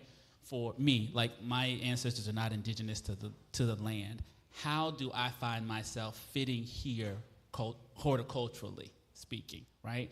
I need different plants that are gonna, that speak to me in a particular way. How do we do that as we are sort of walking on this land that has its own ideas, and how do we see ourselves fitting into that? And we'll start with you. Well, I always say separation is a human thing. It is not a nature thing. Mm-hmm. So you are part of nature. Mm-hmm. We always forget that we are part of nature. And you introducing your ideas is just nature introducing her idea, because you are part of nature. Separation is human. This is human beings who we chop ourselves up into tribe, clan, ethnic, blah, blah, blah, or whatever. But, I'm past that. I'm valid, and my understanding of nature, my coming out of nature is valid, and I am very confident if I'm really feeling something, that nature wants me to do that. And so I do it, and then I keep it moving. Derek. Ooh, let's see. My pastor has said that if all of us were the same, then one of us is not necessary. So my uniqueness, which I have hated, I've grown to love how I bring difference and my own self into any space I'm in. But getting that self-esteem with it, getting that appreciation of it is like the first step for me. And I think the first step for anybody. Because if I am trying to bring in a new view and I'm shaky on myself, I could let somebody talk me out of it. Part one. Part two, I acknowledge that what I have is valuable. Like what my perspective is, how I speak, how I talk, how I think is valuable. Not just within like my life as a botanist and speaker and all of this jazz, but just in general. All of our different perspectives are necessary in some shape or way in order for us to find success. So for me, I just go about it with, hey, I have this view, I have these skills, I can do this. Let's just go forward and come together and find success.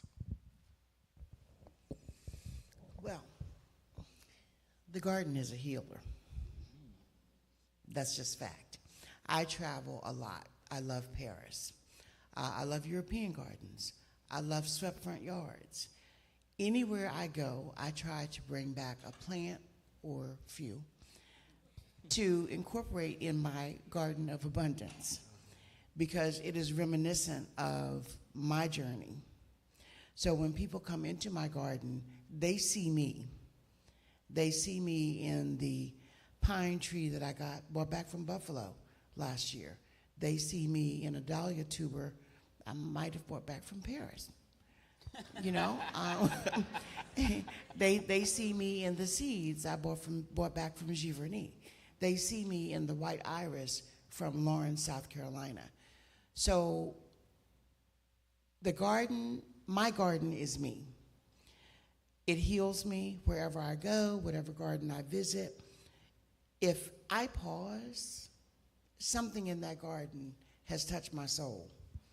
And I'm going to incorporate it in Cottage in the Court in some way, shape, or form. So that's how I do it. Can I just add something? Yes, just please. because Terry said something that reminded me of a book that I read. I cannot remember the guy who wrote this book. But it talks about the intelligence of plants and how plants make themselves beautiful because they have to survive. And by making themselves beautiful, it makes us want to own them and move them across the world. And then they create new communities. Botany of Desire. Yes, Botany of Desire, exactly. So buy that book, Botany of Desire. Just picked it up from what Terry said. Great. First of all, I'm going to give you your proverbial flowers before we even finish this, is that y'all's answers are so beautiful and so inspiring, right? That is like, oh yeah, I want to go back into the garden now and see what my new vision is. My next question is for anybody, and anybody can go who feels moved, is there a particular lesson a particular plant has taught you? Right? Or it could be the garden in general. But what have you learned from the experience, right, that you might not have known had you not been in the garden, had you not met this plant, had you not, been looking at this vista? One plant right now, because every year it's different for me. I'm probably a collector. But last year we had an excessive amount of days of 100-degree temps in the DC area. And I have a wonderful dog named Precious. I'm walking the dog and I see this little hot pink dot. I do not water my garden. There are people that need water more than my plants do. So when I plant you, I invite you into my garden. I will water you with my milk jug, yes, my milk jug, a couple of times, and then I hope you make it. I don't lose that many plants. I'm very serious, because I do my research. I don't lose that many plants. Annuals, I do lose, so I plant perennials. But I say this because we were walking last year. I had been away for 10 days to Buffalo, and this little hot pink dot just stood out every time I came up to my house. And when I looked closely, I was like, that's guara, whirling butterflies. No water, 10 days with no attention, hotter than hot weather.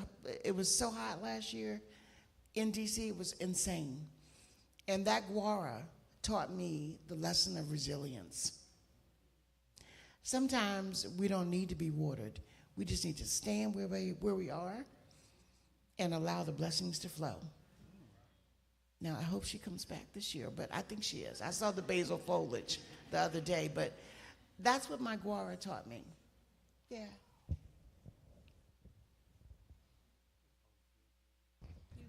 Okay. Patience is what my garden and my planting has taught me. I am not a patient person. A lot of people don't know that about me. I want what I want immediately. I plant that seed, those sunflowers, into a pot. I hope the next day, it never happens, but one day it might. The next day, it's a beautiful sunflower looking down on me. The patience of waiting for these seeds to germinate, these things I put into the ground with care to give me beauty, has taught me that sometimes I do need to wait. And sometimes I'm waiting for something that may never come, and that's okay. I put seeds down, and some very evil demonic squirrels or something came up and took them away while I wasn't looking. Okay. But I know that my work wasn't in vain and that I was still able to learn and process from that. So that's what it's taught me. Mine's going to be a little different. Quinoa that everybody eats has taught me a lot. And what quinoa has taught me is to keep my mouth shut, which is when you know something is very, very wonderful and good, sometimes you keep it to yourself. Because when you share it with the world, in this rapacious, capitalistic world that we live in, it can quickly turn and morph into something terrible. Quinoa was feeding native South Americans for millennia. You know, it was just their local food. And then somebody decided or found out, oh, this is full of, you know, all the vitamins and mineral, everything this is a superfood. And then in short thrift, it's all in Whole Foods, it's all in this, it's all feeding hipster culture, it's all, you know, and then it turns into this big, huge money driver. And the little guy in South America who'd been feeding his family for nothing, you know, for millennia, is thrown into, you know, into lack. So there are many things that I know. There are many plants that I know, you know, because of the work that I do, you know, or there's gardens that I know. I say, oh my God, I can't believe people don't know this garden exists. Or I can't believe people don't know. And then I just keep my mouth shut because, because I know that if it opens up. So sometimes that's the lesson. Keep your mouth shut. We've got lots of lessons to teach. Plants can teach us all kinds of things. One of the questions or ideas I want to present now is that as African Americans, a lot of our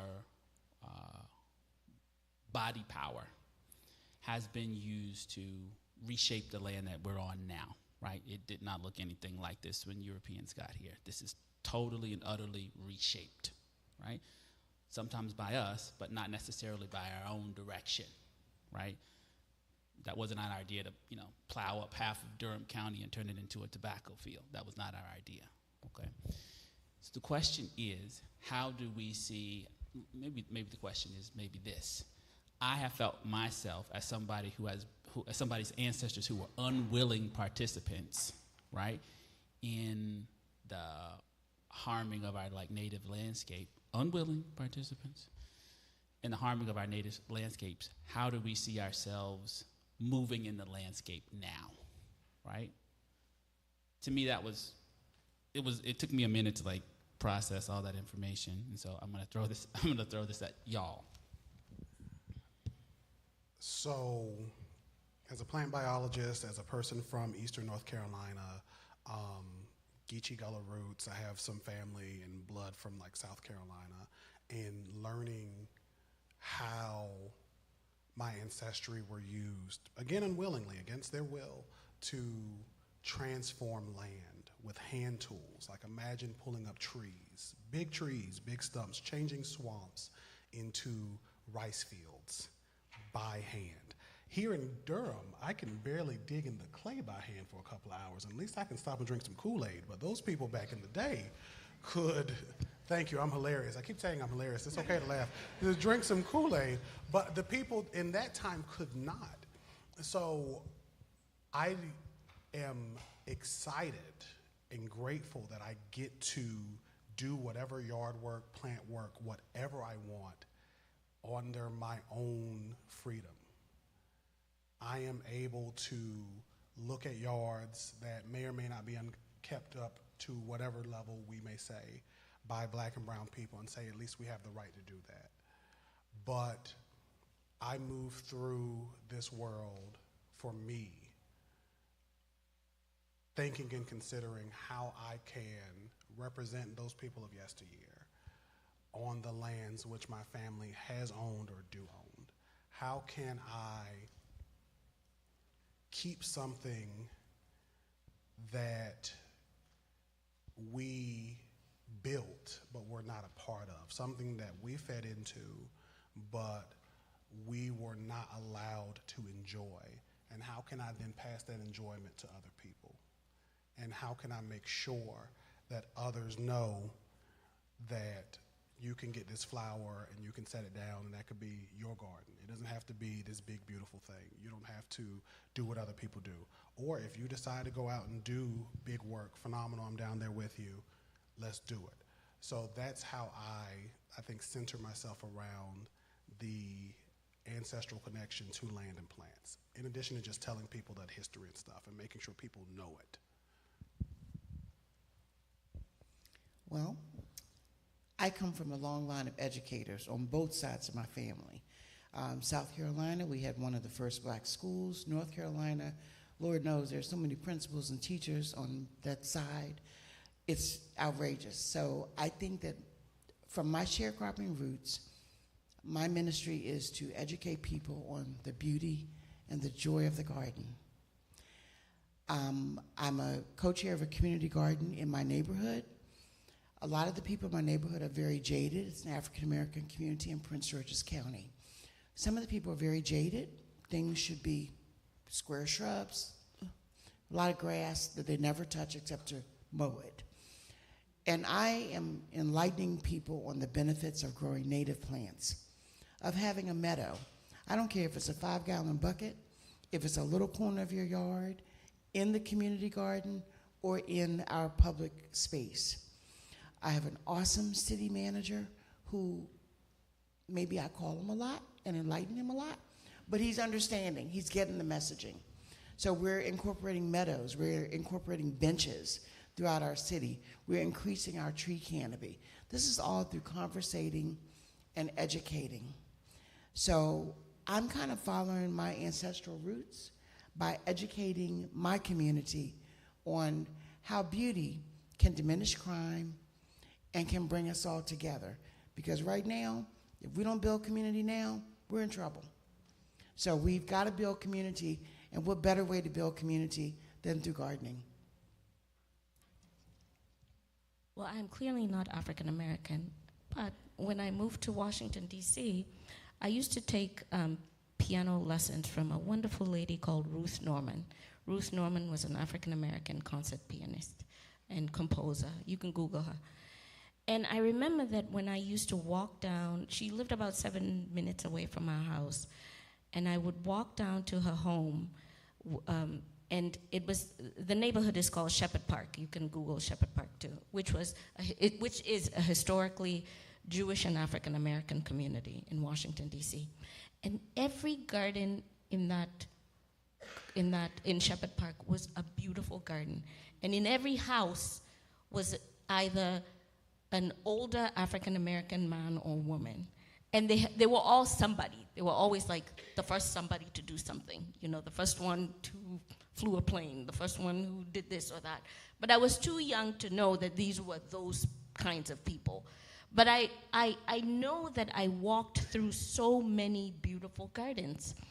So fast forward a couple of decades, I'm in school, and I'm, learning about Monet's garden, and I'm going through those big tomes, about such and such. This is the garden you have to see. And I wondered, okay, I'm looking at my curriculum, I'm learning about all this stuff, but there's nothing about African American gardens. And I knew that I saw these gardens because I lived in Shepherd Park, and these people knew what they were doing. There was an old lady who used to live across the street from Ruth Norman, and she lived in this majestic pink stucco house, and she had all these roses on this pink stucco. And it wasn't a small pink stucco house.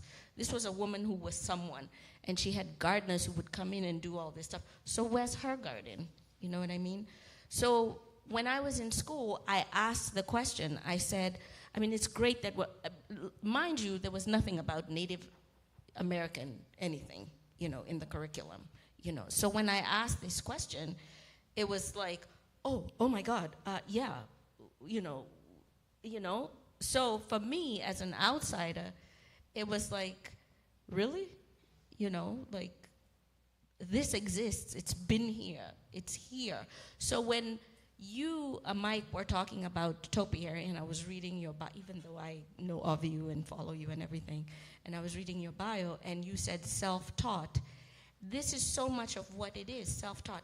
And the academy has been used to build a wall against people, primarily who are people of color, who are non-dominant in the society.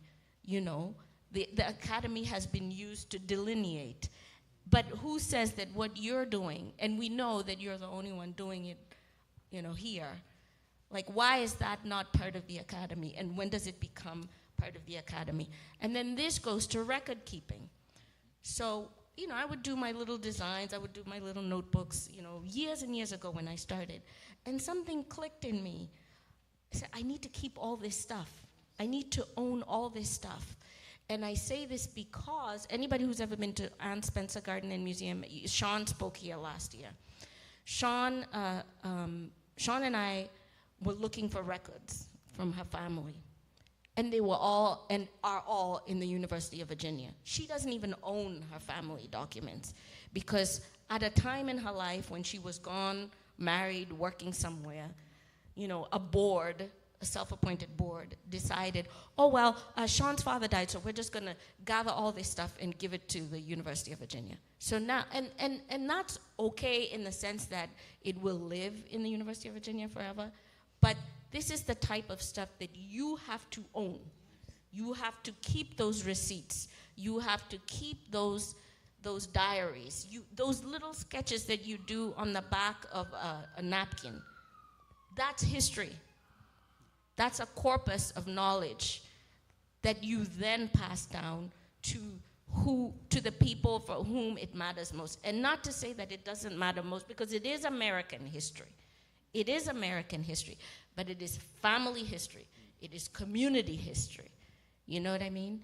It has to remain in a place and in a way that is accessible to those who don't have the means to go to make an appointment at the University of Virginia and then go there. And then, you can't see this because it's behind glass or blah, blah, blah, blah, blah.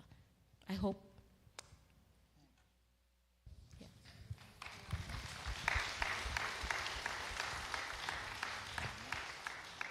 I love how much we've talked about beauty today. I think it's often, I'm a botanist, and so I work for the state. And one of the things that we are very serious about the science, like the most serious. One of the things that I think we often miss is the beauty part of it, right? This is why we're here. We want to see the beautiful things, right? And sometimes in conservation or botany or whatever, we actually miss the beauty part for all the other things. So this is what I want you to do. This is a little bit unconventional. I want each of you to take us through the best garden that you've ever designed. So you're going to tell us what we're seeing, And I invite the audience to close your eyes if you want to. You're going to tell us what we're seeing. You're going to tell us what we're hearing, what's under our feet. Is there a river nearby, or do we hear the sounds of the city? Your best garden, this could be real, this could be imagined, this could be your future garden, the best garden you've designed. Anybody can go. I think my best one was when I lived in Fredericksburg, Virginia. And the right-hand side of my yard was a shaded area, and I called it Contemplation Corner. When you entered the gate, on the right-hand side, there were perennial begonias. And when the sun came later in the day, through the fence, the backside of the begonia, which is red, it was almost like it was a fire. They were so beautiful. On the left-hand side was an alley of camellias, spring blooming and fall blooming, underplanted with many, many hostas. And I always used Virginia Fines, pine bark, and mulch because it was very soft underfoot. I allowed the moss to grace the rocks, and I had a little water feature that you could barely hear, but I did that for a reason, because I wanted you to sit in Contemplation Corner. I have 2 daughters. When they were in disagreement with each other, I would separate them. The youngest one was like, you need to go to your room, read a book. The oldest one was like, I need you to go in Contemplation Corner and just be with nature. Then it became an argument of, well, but I want to read my book in Contemplation Corner. So, finding places that are quiet, very meditative, I incorporate that in any design, even my current place in Maryland, and even in the community garden. We're designing a shaded area because a lot of our youth are troubled. So if I can create a space where they can sit and pause and not hear anything but the sounds of nature, that will be the best garden I could ever design.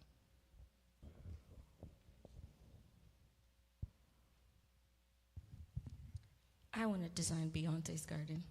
And if I one day meet Beyonce, that's a joke. My best garden is the garden that, my mom's garden, which I now garden. Close your eyes. So this is in East Africa. It is in a place where the temperature is always 78 to 84 degrees with a breeze and no humidity. They are very old trees. My dog, Noni, is buried at the bottom of the garden. There is a stream going by with bamboo, and the bamboo always shakes in the breeze and makes that wonderful rustling sound. Nairobi has every kind of bird you can imagine.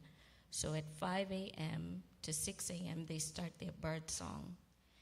And there's grass all underneath. It's about 3 acres. And there's no other sound other than the trees, the birds, the little brook.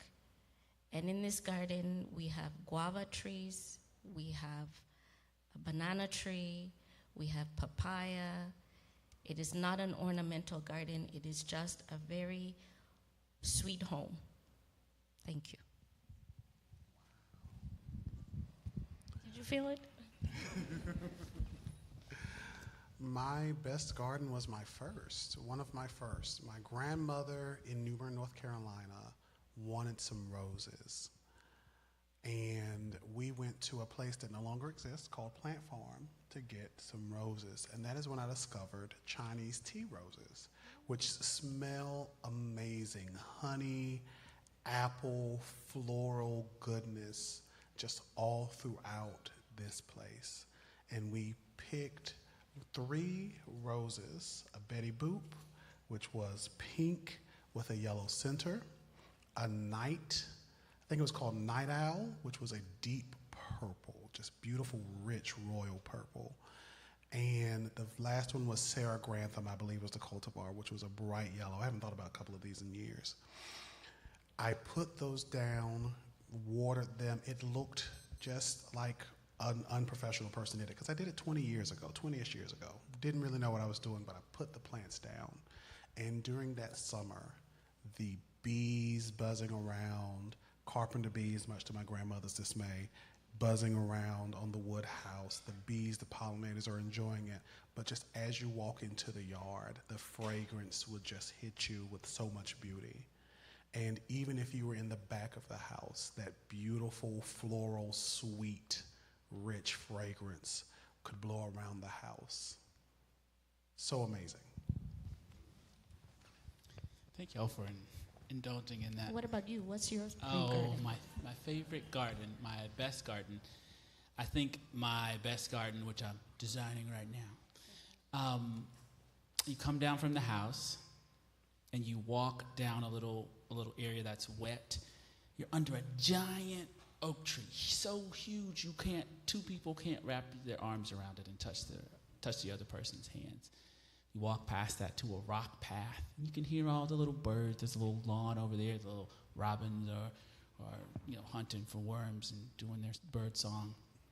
And then you walk into and you see all the spring wildflowers on this little slope. They're shaking very delicately in the breeze because I've chosen just the ones that shake just right. And then you walk on and you see the ancestral garden where we have all the dainty little flowers that might grow at a graveyard. Then you walk later and you stand on this little rock ledge as you look over into the wet meadow garden where the Joe Pye weed and the thistle is growing up so tall that are all covered in butterflies. It looks like anywhere that you move, butterflies will just pop out of everywhere. That's my favorite garden. And it's in process. That's a real thing, by the way. Okay, this is going to be my last question, and then we'll open up to questions to the audience. Where do you see the future, right, of land work, right, as we see the next generation coming up, as we are hoping to influence and educate and train up the next generation? Where are we, and where do we need to go? Well, first of all, we need, as one voice said, we need to document our stories. Aberlee was here last year, and all of us are working on celebrating Negro garden clubs or African American garden clubs. I'm so glad you are still with us. It's hard. A lot of those things have been discarded. A lot of our stories have been discarded. We need to start writing our stories because that's going to be part of our future. If 10, 20, 30 years from now, we still can't reflect on what grandmama grew, what was planted on that side of the house or the barn or whatever, once again, we're in trouble. So we need to document our stories so that there is a blueprint from which we can work from to continue and educate the future. And then go to school, get the education so that we can become a prominent voice in the work that is already a part of our DNA.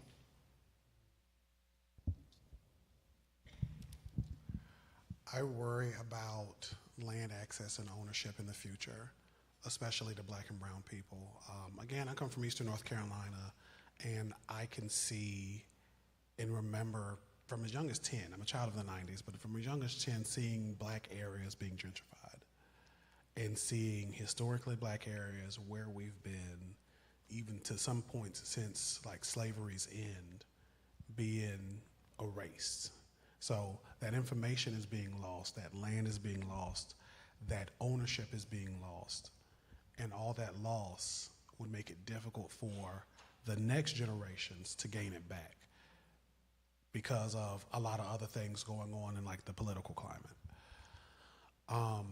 But outside of that, which is a real tough pill to swallow, I would imagine that especially after COVID, where a lot of people were turned to gardening, there would be a passion for newer generations, younger generations, to find a way to own land and to find a way to continue to connect and to even reestablish that connection that our ancestry had with plants, with gardening, and with agriculture.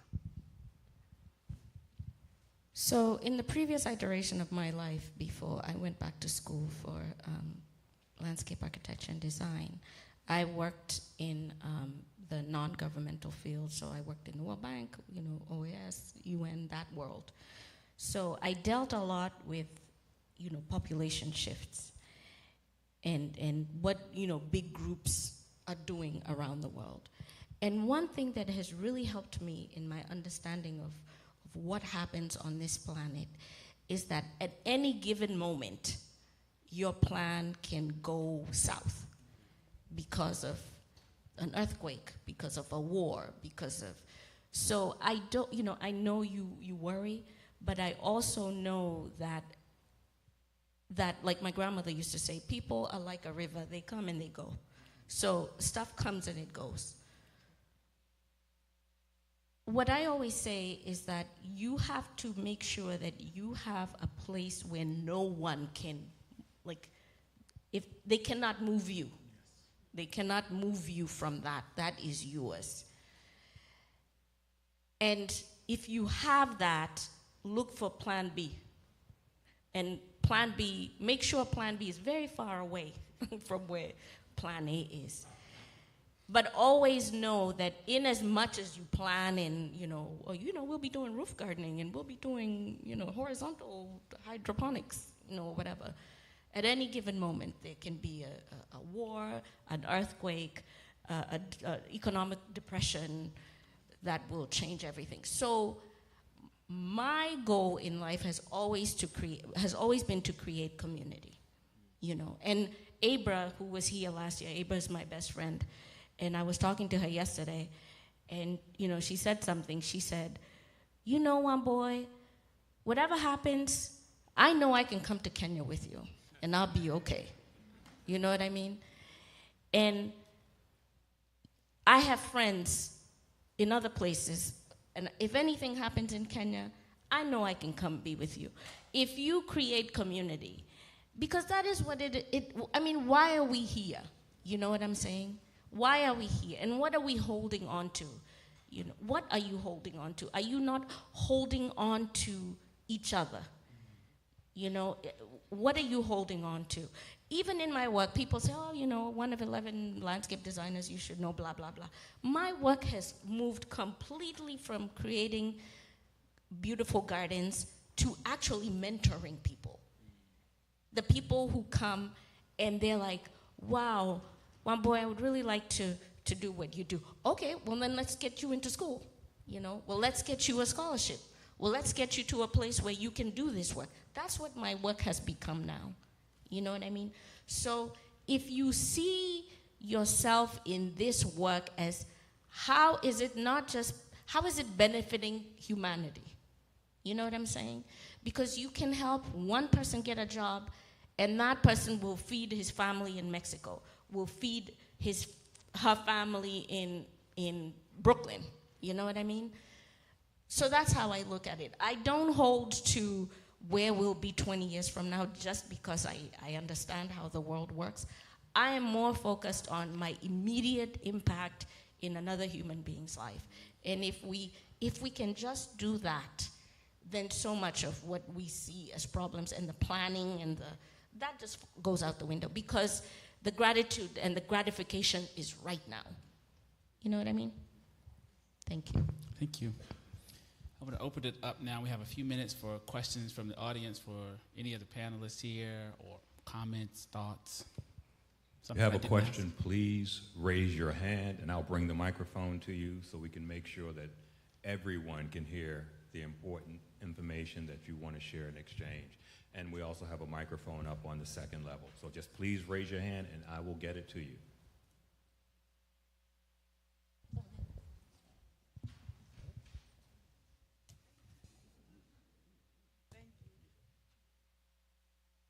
I'm Key. Thank you all so much. I'm sitting back here crying. It's been a very beautiful day so far. And a question that can be for anybody is an interesting piece of history that's been woven into your garden, whether that be from your family or community, but a piece of history that you feel is documented in your garden. Great question. You can come up here and take this seat. What was the question? The question is there a piece of history that has been that you have documented in your garden? One piece of history that is kind of woven into my garden is I am from a line of plant people. One thing that some black folks do is they wait until somebody dies to ask you didn't know something. So I had an uncle, a great uncle, my great grandmother's brother, who had a plant store. And they were like, oh, you don't remember that? And I was like, well, when did I go?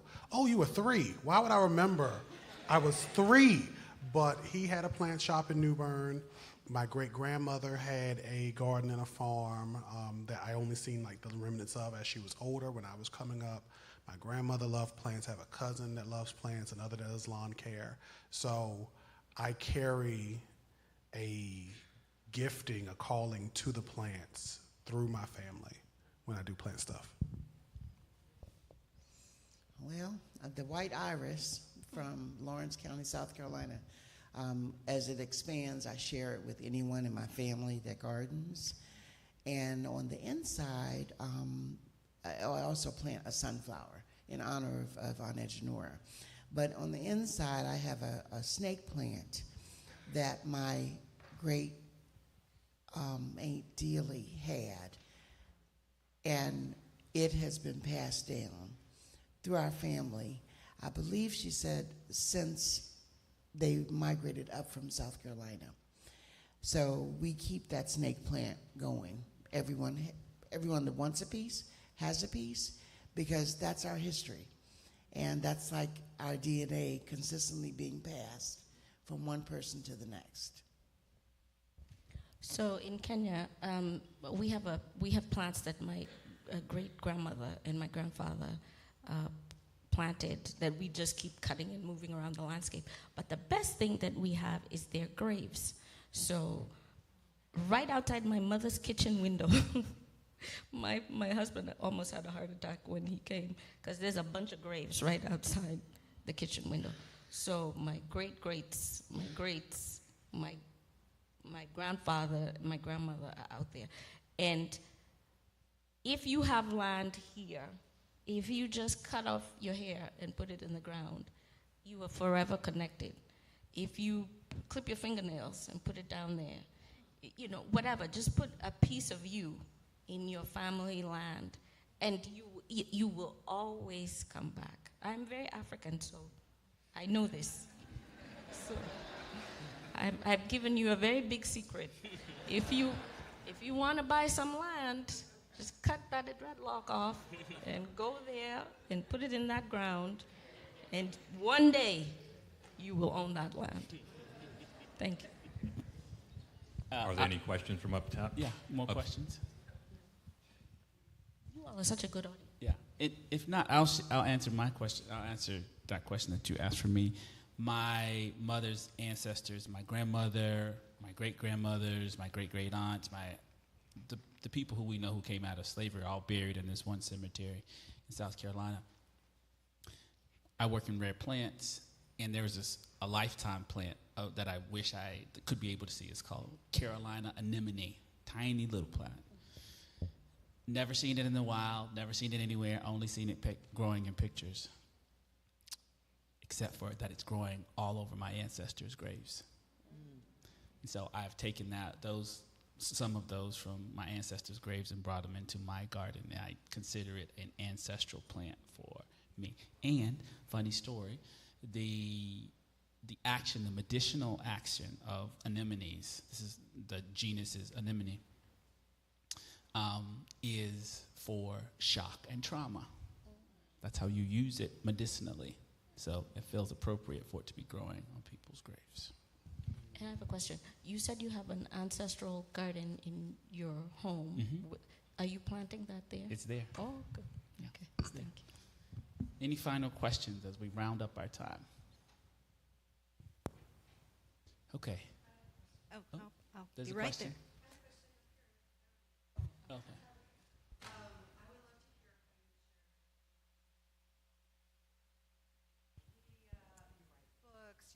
have, oh, thank you. Okay. Oh, very good. So what's your favorite way of sharing your love and knowledge? I know that you're a social media star and you write books and you are a professional horticulturist, but in your heart and in your way of being in the world, like what's your favorite way of sharing this with people? Is that directed to me? Oh, yeah. What's your favorite way of sharing? Talking to people. I'm an educator.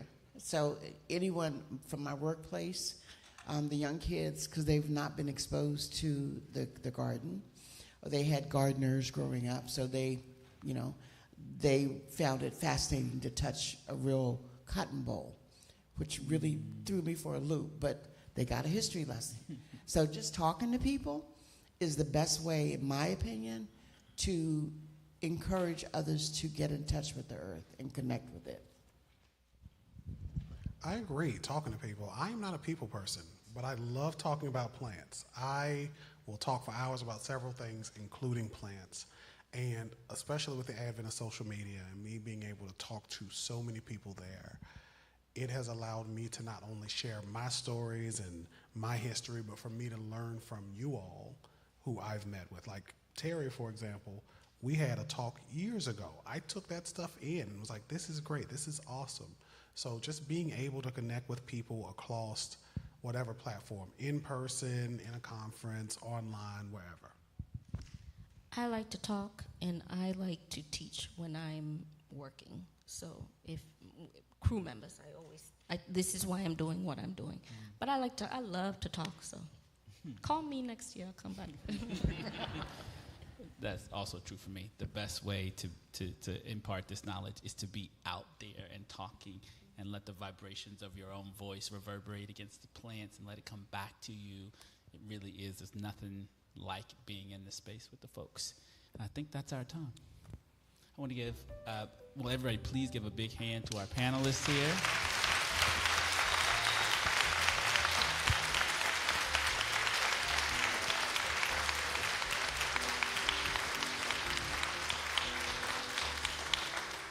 And I want to personally give a shout out to Carter Q, who has made this thing possible and alive and well. Much love to you. Thank you, everybody. A couple of housekeeping notes before we break for lunch. We're going to return at 1:30. Lunch is being provided courtesy of the Symposium. And I also wanted to mention just a few things. Terry, there are books in the lobby for purchase. Terry has her books out there. This is the 90th year of the North Carolina Federation of Garden Clubs. If there's any representative or members here, please stand up. And wonderful, wonderful. Yes, we're right over here.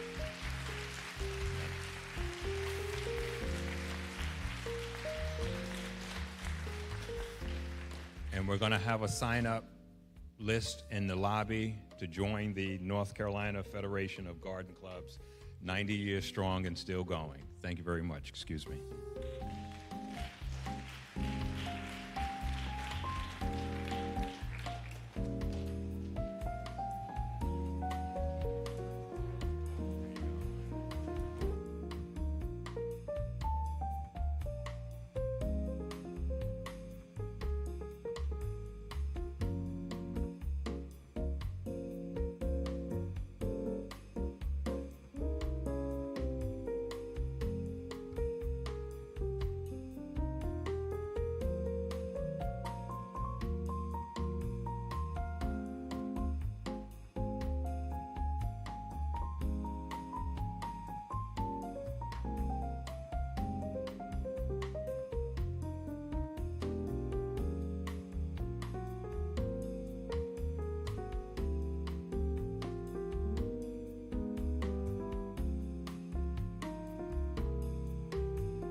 Test, test. Home. I have considered the lilies. Yeah, that's good.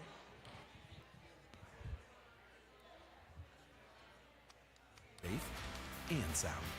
Shop our vast inventory of safety products at Grainger.com. Grainger. For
Last year, I filed with TurboTax. This year, I need top-notch service without the turbo-sized price tag. Switching to H&R Block was quick and simple. It's easy to use, and I still get all the help I need. Now I know why 7.3 million other filers are using H&R Block online.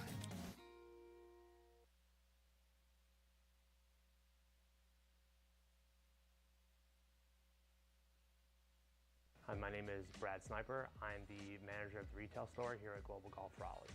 Here at Global Golf, we have everything any golfer of any skill level could possibly need, from brand new equipment and apparel from all the major manufacturers to one of the largest pre-owned inventories of clubs in the United States. We also have a qualified team of certified PGA professionals that offer full club fittings and lessons to golfers of every skill level. We also offer full club repair services, so everything from regripping to reshafting and loft and lie adjustments. Anything you need to make sure your clubs are ready to go, fit for you, dialed in, we can do it here at Global Golf.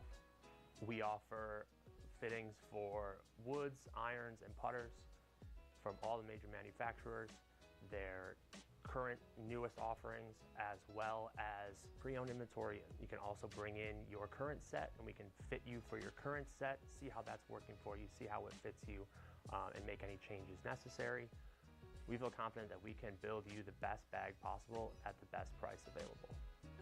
We have 2 state-of-the-art fitting bays equipped with Foresight GC Quad launch monitors that can tell us everything from club speed to ball speed, spin rate, that tells us everything we need to know to get you in the right club head and shaft combination from all major manufacturers, as well as finding something from our pre-owned inventory. So come see us and get your custom fitting here at Global Golf Raleigh.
Good afternoon. Our final session will be beginning in 5 minutes. 5 minutes until we begin our final session. Thank you. As disease, illness, or age advances, we can provide professional care to help lighten the load. Author Care Collective. Your story, our expert care.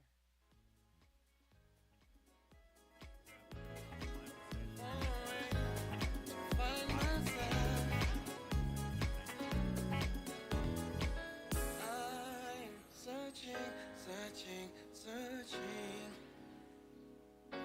Why? To free myself. Why? Searching for a way to find myself again. Searching for a way. Searching for a way back to myself. Searching for the truth. To free myself from the chains that bind my hands. Searching for a way. To find a way back. Searching for a way. To find myself again. Searching for a way.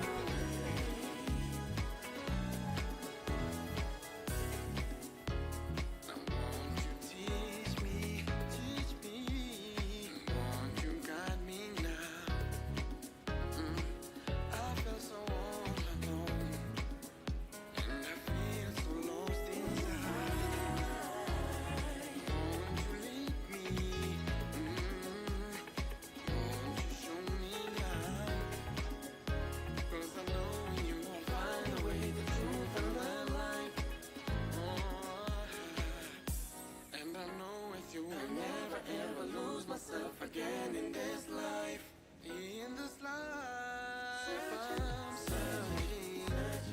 searching for a way to find myself again.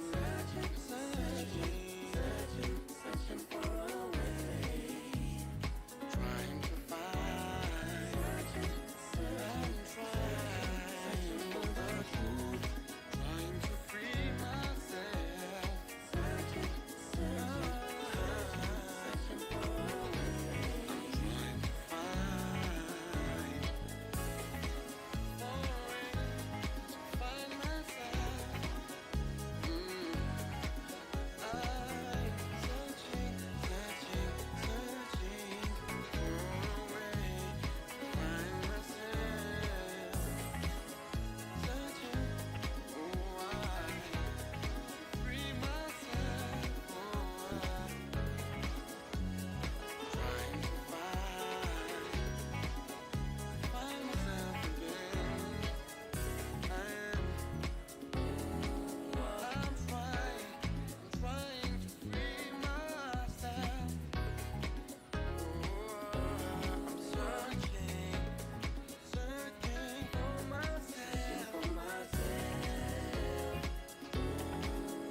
Sometimes gotta lose yourself to find yourself again. And he promised you that he'll make a way where there is no way. And now that I know he's there for me, I will never lose myself again. I'll never go astray. I will never lose myself again. Lose myself again. Lose myself again. No, I will never lose myself again. Never go astray. Lose myself again.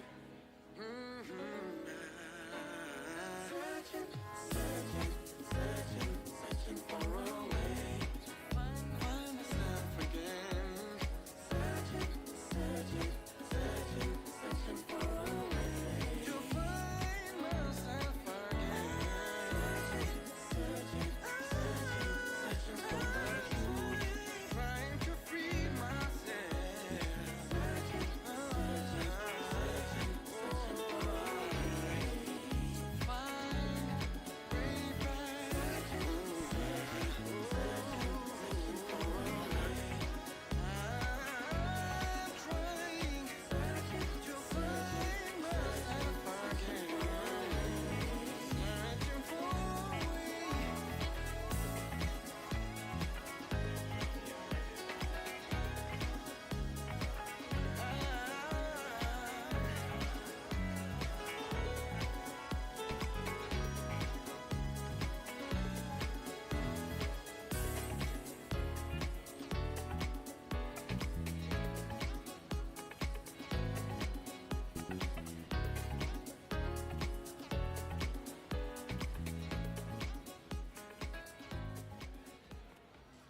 Good afternoon and welcome back.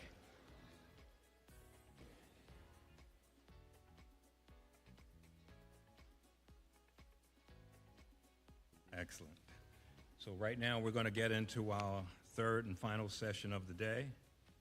And here to introduce the presenters will be Shakita. And let me also add a note. At the end of the session, if there are all the participants, moderators, their contact information, we're working on something to put it up there so you can reach out to them directly if you have any questions or comments that cannot be addressed at this time.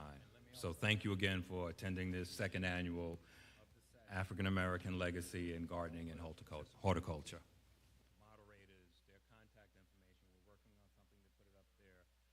Good afternoon, everyone. Still happy to see y'all's beautiful faces still here. Let's see. I hope you're all enjoying today's discussions and taking in the wealth of knowledge that's being shared. It is an absolute honor to introduce this last session here. So far too long, authentic African American voices and stories and lived experiences have been sidelined or erased from mainstream environmental literature and media. This exclusion has not only diminished Black agency, but also has perpetuated harmful stereotypes, ones that suggest African Americans have little to no connection with nature, conservation, or the outdoors. Yet history and contemporary movements tell us otherwise. Black writers, scholars, and conservationists have long been reimagining and redefining the relationship between the African American community and the natural world. In this plenary session, we'll explore how these narratives are being reclaimed, rewritten, and amplified. Our esteemed panelists bring a wealth of expertise in literature, environmental justice, and cultural storytelling, each offering a unique perspective on how we can better understand and elevate these important stories. So let me introduce the incredible voices leading today's discussions.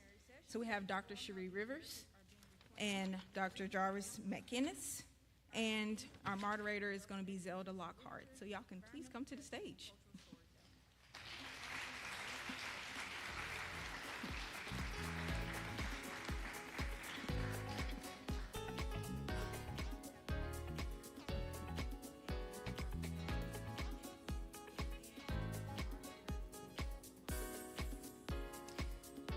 So Dr. Rivers blends scholarship, music, and environmental activism. She's an associate professor of geography and environment at UNC Chapel Hill and the founder of Dandelions, a biodynamic farm that integrates freedom farming practices, fostering a reciprocal relationship with the earth.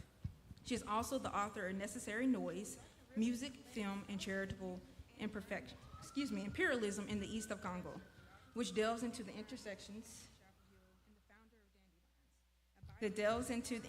of cultural sound and social change. We also have Dr. Jarvis McInnes, an interdisciplinary scholar in the Cordelia and William Laverick family, assistant professor of English at Duke University. His research connects African American and African diaspora literature with sound and performance studies, shedding light onto the cultural and historical significance of Black agrarian life. His forthcoming book, Afterlives of the Plantation, Plotting Agrarian Futures in the Global Black South, promises to be a powerful contribution to our understanding of Black rural experiences and landscapes. And our amazing Dr. Zelda Lockhart is a writer, musician, teacher, and speaker. And Dr. Lockhart has left an indelible mark on literature and storytelling. She is a past Piedmont laureate and the director of her Story Garden Studios, a space that nurtures the creative voices of women. As a Fulbright scholar to Liberia, she has expanded the reach of her work globally, and her latest novel, Trinity, has even been translated into French. So these are some wonderful and amazing voices, and I hope y'all all enjoy. Thank you so much. You're very welcome.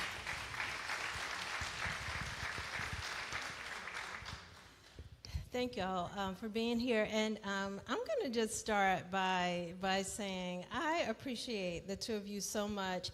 I appreciate this entire forum and symposium and the way that energy comes together. Carter Q, who's walking around back there, thinking about this a few years ago, and then bringing together other people with amazing thought processes, and us being able to be here in this energy today where we connect over our love of the land and of gardening and of wanting to come home in so many ways to our indigenous selves. So I read a little bit of the work of Dr. McInnes and Dr. Rivers, and I almost forgot that I needed to be here today because I just wanted to stay in the sun reading y'all's work all day because I felt such kinship and connection about so much. But I'm going to start with one main thing that I found myself asking, and I yesterday heard other people asking, and I'm going to just say it's a riddle, and so it's that riddle of how do we, on the one hand, become stewards of the land, reconnect to property, and come home to property in a capitalistic system without repeating the violence of capitalism. It's this sort of loop in this riddle. And so I'm going to ask them to do two things to start off. To describe a little bit about their two separate works that I have been reading from, to express a little bit about their forthcoming project, and then within that to talk some about that riddle that's within your forthcoming work and where you're at with that. Good afternoon, everyone. Thank you so much for that lovely introduction and for this wonderful question, Zelda. Of course, I would be remiss if I didn't thank Carter Q for inviting me to participate in this exciting symposium.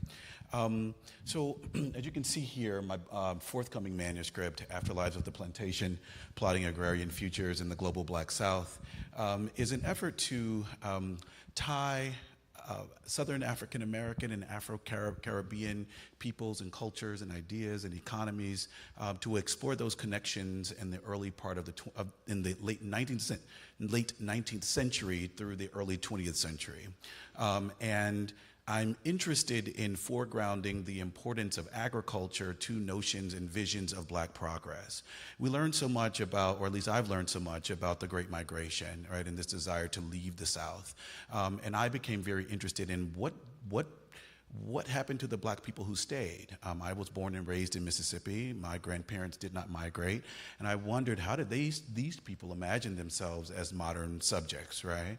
How did they continue to build beautiful lives, right, despite the racial violence, despite the poor economic conditions, right, that they confronted? And also, how did they understand themselves as being connected to Black people in other parts of the world? And so I've had a long interest in diaspora and the kind of spreading of Black people throughout the world and how they understood themselves as connected or disconnected from each other. And I discovered in my research the significance of Booker T. Washington School Tuskegee Institute. Now I am a graduate of an HBCU, Tougaloo College in Jackson, Mississippi. And one of the questions I often asked myself was, what does it mean for me to be educated on the site of a former cotton plantation where the mansion is still present on campus? And I would find myself walking across campus, right, trying to re-envision where the slave quarters would have been, where the cotton would have been grown, right, and really sitting with that paradox, right, of that being the space that was transformed, right, into a site for educating the formerly enslaved, and so that I in 2005 could arrive there as an undergraduate student. And so I saw a similar history in Tuskegee, which was also a former cotton plantation, but of course a turned agricultural and industrial school, but it also has the unfortunate has had the misfortune of being attached to and reduced to Booker T. Washington's complicated political legacy, right?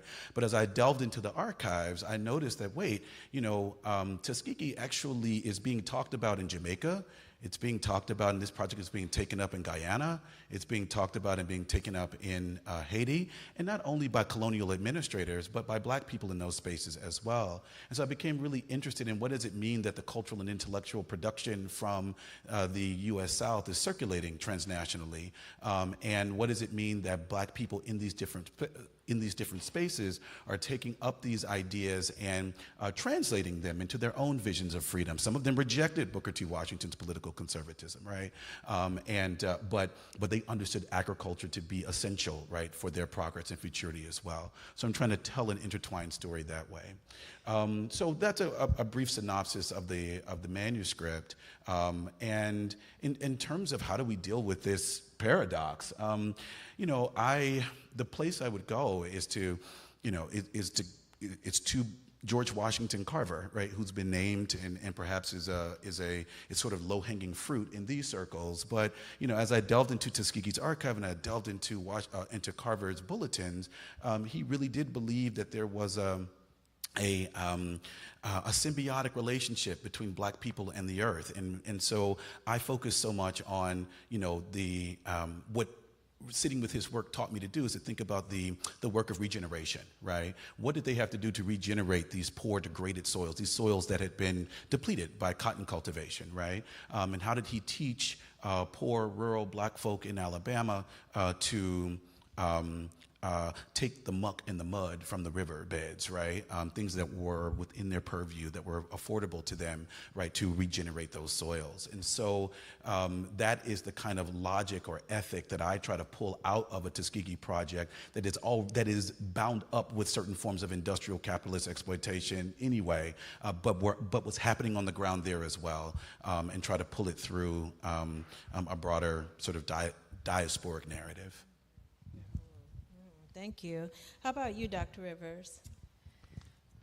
Well, I'll start by echoing the gratitude that so many others have expressed at being included in such a nourishing and thoughtful event. It's really an honor to be here, and I have much gratitude to the organizers, to everybody behind the scenes, and to all of you for being here.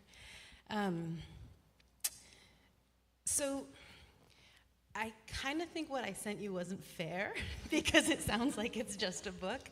And really, when I describe the project that I'm working on right now, it's an interconnected trio of things. So all of my work is rooted in the land that sustains me. And so I can't really get to the book without talking about that first, if you'll indulge me. Yeah, please do, please do. I find it all very interconnected. Yeah, so go ahead. So I won't get too far afield in the history of my connection to this particular land that is in Orange County. I've been on it since 2012, and when I inherited it, it was a very, very wounded piece of land. And so it, for me, has represented a very literal, physical process of regeneration in like the most embodied way. Through that process, I started out just wanting a little garden because I didn't know how else to feed my children. And that garden grew to embrace many other communities who also wanted their hands in the soil and didn't have necessarily access, and were also grateful for healthy, nourishing food. This project has evolved over time to become a teaching garden.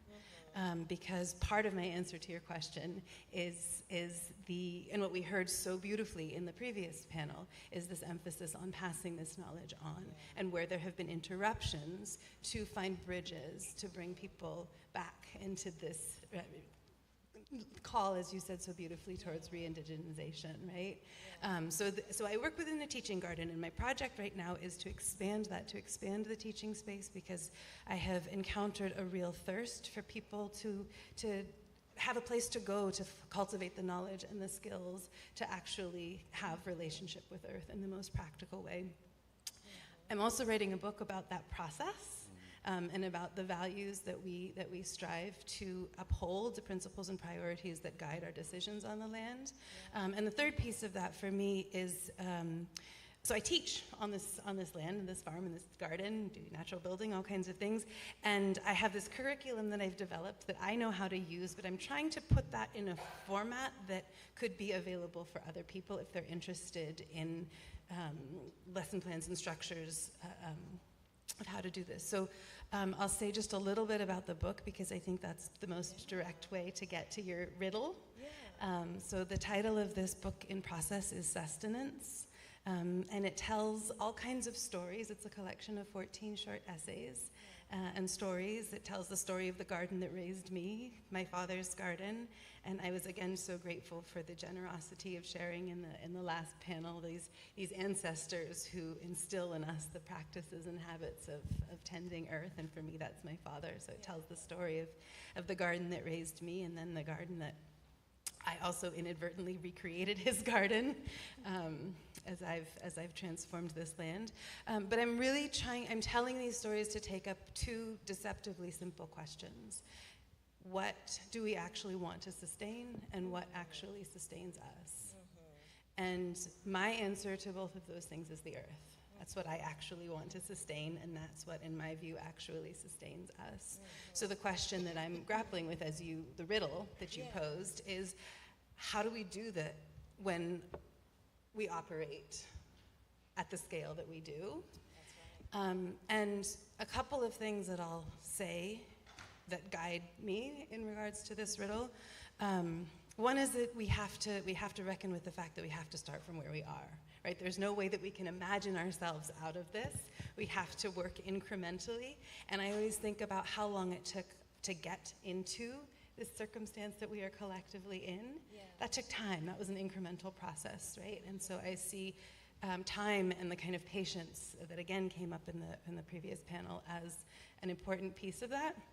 The other piece that is really orienting for me, and it's quite relevant that you were talking about these big plantation sites, because I think often about Jamaican thinker, writer, cultural theorist, just wise woman, Sylvia Wynter, and her reflection on the plantation and the plot, right? And the logic of capitalism manifesting in an ever-expanding, machine-oriented relationship to land, and the point is always larger and larger growth.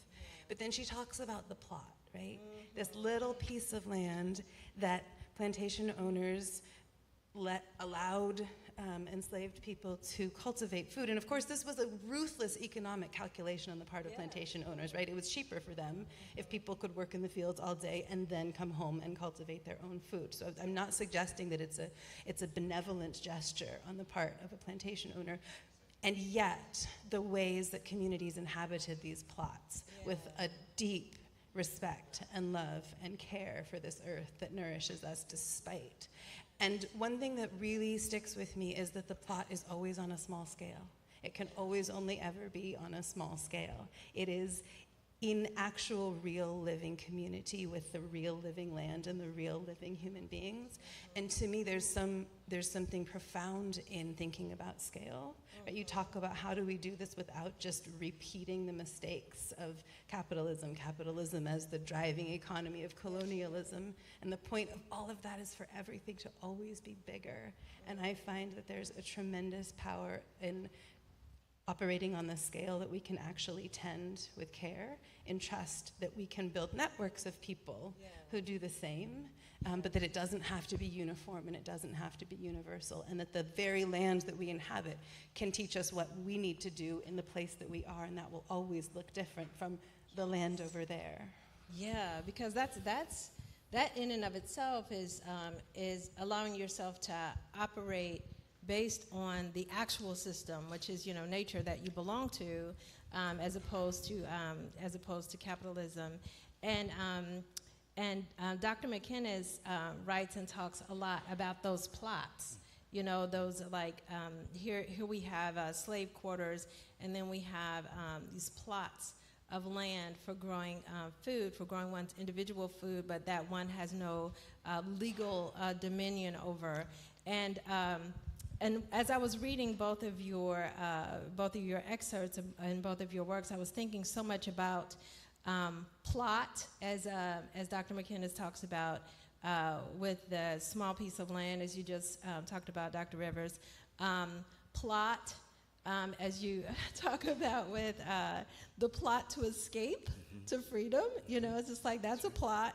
And then also plot as story. So I'm going to bring that into the picture. Because there is in both of your works, you're referencing, it's almost like you're using the modality of plot, of story, and of narrative as a way to help yourself and to help others understand and contextualize this relationship that we all want to get to. And you know I'm going to bring that in, you know, this is the Miss Story lady. But, but yeah, so I want to know, like in both of your works, the ways that, that for instance, Dr. McInnes, you are referencing the Underground Railroad by Colson Whitehead, and you're referencing the lives of the characters within there in order to contextualize the riddle. So I want to hear a little bit more about your choice of using story.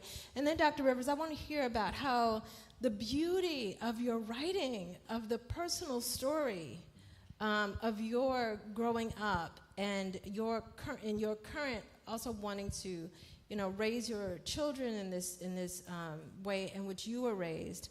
I just want to hear from both of you about your use of story to convey these questions that you have.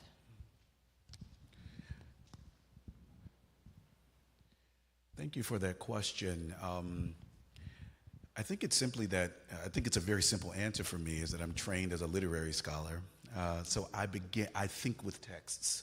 When I have an idea, as I've been listening to many of the ideas that have been circulating throughout the symposium last night and today, my mind goes to, oh, you know, what novel, what poem grapples with this idea? Where can I go to teach my students to help them to grapple with the importance of Black folks in forestry and Black people's relationship with trees? And, you know, in terms of last night's conversation, or, you know, where can I go in the African American or African diasporic literary tradition to get my students, or to better grapple with myself, right? The importance of ethnobotany and so forth and so on. So I think it's that I have been living with literature in the Black literary tradition for so long that is my touch point for thinking through so many questions, because I think our writers have grappled with this so significantly. And just to yeah, in such generative, ways, right? And so I think that sometimes using story in that way can help students, I guess I'm putting my teacher hat on, which perhaps is never off, but can help students to wrestle with ideas, more complex ideas, in ways that are sort of different from, or perhaps more legible or more palatable than some other modalities, right? Or perhaps that is the modality in which I feel that I can be most effective in conveying those ideas, right? So, and then what I would say too is a part of my work as it relates to narrative. I'm really interested in the way that narratives travel, right? In the way that narratives circulate, and in the way that narratives impact other communities. So, for example, I was really interested to learn that Booker T. Washington's autobiography, Up From Slavery, that it was translated into over 17 languages in his lifetime, and that it circulated to, you know, readers in Cuba and to Puerto Rico, in Puerto Rico, and, you know, in Haiti, et cetera, et cetera. And so I became really interested in how those narratives impacted those readers and what they saw in those narratives, right? What is it that they took away from that project? So I love telling this example. So there's Marcus Garvey, right? Acclaimed Pan-Africanist leader of the largest movement of Black people, mass movement of Black people in the 20th century. Garvey reads Washington's Up From Slavery around 1912 or so, and he becomes inspired, and he says, you know, where is our Black king? Where is our Black kingdom? Where is our Black military? Now, if Booker T. Washington knew that he was asking those questions of his book, he'd say, you are completely misreading me, right? This has nothing to do, I am not invested in that project whatsoever. So I'm also interested in those mistranslations, right? And the way that people take something different, right? But still is liberatory, right? He's looking for a solution to the problem of colonialism and imperialism and the aftermath of slavery. And his answer is he takes the kind of project of Black self-help that Washington is trying to that Washington and other folks at Tuskegee, because I want to be very clear, it's not just Washington's genius, it is Tuskegee's genius, and there's lots of disagreement, right, on the ground at Tuskegee with Washington. But so there's a self-help philosophy that's happening at a very local place that Garvey is trying to scale up to something that is a kind of global pan-African vision. So I'm also interested in the way that people in different places project different meanings onto texts to envision their own projects of black liberation and solidarity. Yeah, it's like stories pollinate. Yes. It's like a pollination process. And for another time, and if it comes up today, great, but maybe for another time, it'd be interesting for, like, when I think about, okay, you were born in Mississippi. I was born in Mississippi too. Yeah. Born in Mississippi, and then you've gone all of these other places, and that you've carried your story with you, and that everybody in this room has gone all of these places and carried their story with them. However it is that you're telling that story or offering that story, then when you encounter other people, the ways in which it might translate for them into some kind of inspiration or food or medicine or kinship and so on and so forth. But can I just say I would use the language. I love the botanical metaphor that you brought us to, because I'm thinking about transplantation and cross-pollination, right? In terms of how these ideas circulate throughout the Black world. Thank you so much. Thank you so much. Dr. Rivers, how about you? So there's a proverb that means a lot to me, and it says, "The world is made of stories, and human beings enact the stories we believe." And I was gifted by my garden-loving father a story that this earth is paradise, and we can treat this earth accordingly. We live in a garden that is designed to sustain and nourish life. And if we believe that story, we will act accordingly. And I think I am drawn towards education as a means of transmitting stories.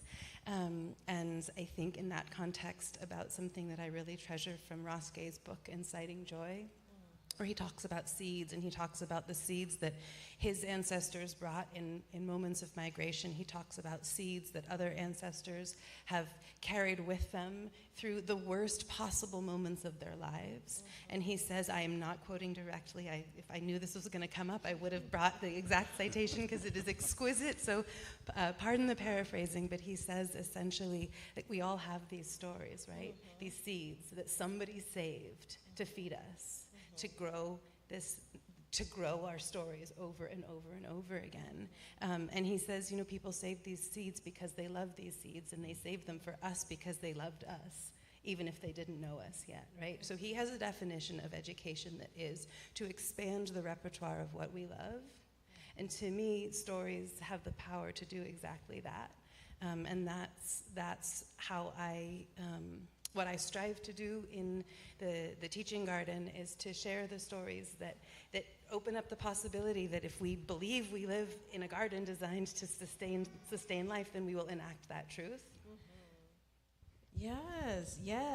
And you, and inside of the little piece of the work that I read, I feel like there are stories, and then you talk about essays. Can you tell us just a little bit about maybe one of the essays that you use to contextualize, your own journey? And thank you so much for speaking about seeds and stories together in that way. I feel that way about seeds and origin, and yes, all that. I could say more, but I'm the moderator. I'm like, I want to just talk to you. But anyway, can you tell me some more about, like, maybe one of the essays? Yeah. Gladly. There's a, I'm sort of linking this to a question that came up in the last panel that I was really grateful to hear and to hear the responses to. There's an essay in this collection called Dandelion School. Because I consider myself I aspire to be a good student of Dandelion School. We named the educational farm that we run Dandelions because of what dandelions have taught us, and particularly in the spirit of seeing the world, learning to see the world as a life-sustaining garden. Dandelion is such a mighty teacher for me in that sense. Dandelions who will grow up through the cracks of the most urbanized areas. Dandelions who will repopulate parking lots and any space really. And dandelions who have these incredibly medicinal roots, whose leaves are full of nutrients, whose flowers sustain pollinators, and I like to think even allow us to blow our wishes out into the world. What a beautiful gift, right?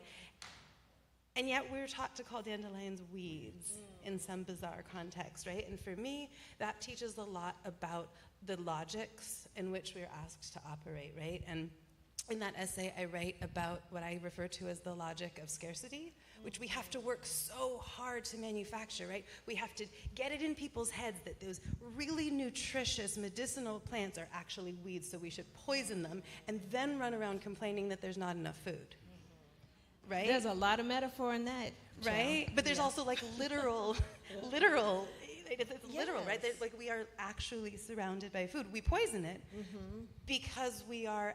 If we believe in the story of scarcity, that's how we act it out in the real world, right? But what I strive to learn from Dandelion School is the logic of abundance, which we can also learn how to teach, right? And if we can shift our perception such that rather than a weed to be treated with a chemical, we see a life-sustaining friend, and then if we get cozy up to Dandelion and we strike up a good friendship, then what happened to me was Dandelion started to introduce me to her other friends, and I met a whole host of other plants who might be categorized as weeds, but I tell you, they make really, really wonderful food and medicine, and it's quite literally how we eat on the land. And so stories of that nature, and it's all told through my own experience of trying to transform land that was very, very wounded, and what these plant teachers taught me along the way, and how both metaphorically and in terms of practical recipes. There's recipes in the book for mixing seedling soils, so if people want to give it a try, here's a little leg up. So there's the really literal sense, and there is also the metaphoric sense of how can I emulate this dandelion who can grow in an abandoned parking lot and transform that site into a place, a source of medicine, a source of nutrients, a source of beauty, and a source of hope. So that's something that I reflect upon. Thank you for that. And I can't help in the story that you're telling to think of the metaphor. So replacing dandelion with people of color, You're about to pull that. I'm getting ready to say something, but you look like you're going to pull the mic up. No. Okay, no. so I was just giving her an amen. That's all. So I'm getting ready to go out on a theoretical, metaphorical limb. So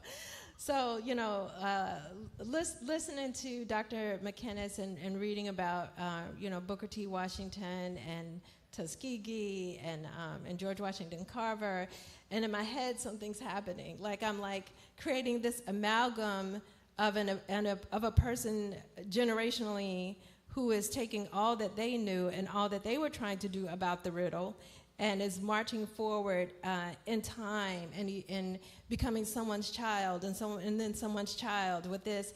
And then I land at Dr. Rivers, who's taking this plot of land, and there's this piece, in your piece where I'm reading about, like old cars, refrigerators, to come up on something that is a piece of land. It is a good sort of replica of if we were to think, give me an example of what a piece of land looks like after, someone who's really married to capitalism and they got to have all the stuff. And then there's this one part where I just had to put it down because I was like, that is brilliant to bring that forward as one of the small pieces to give us example.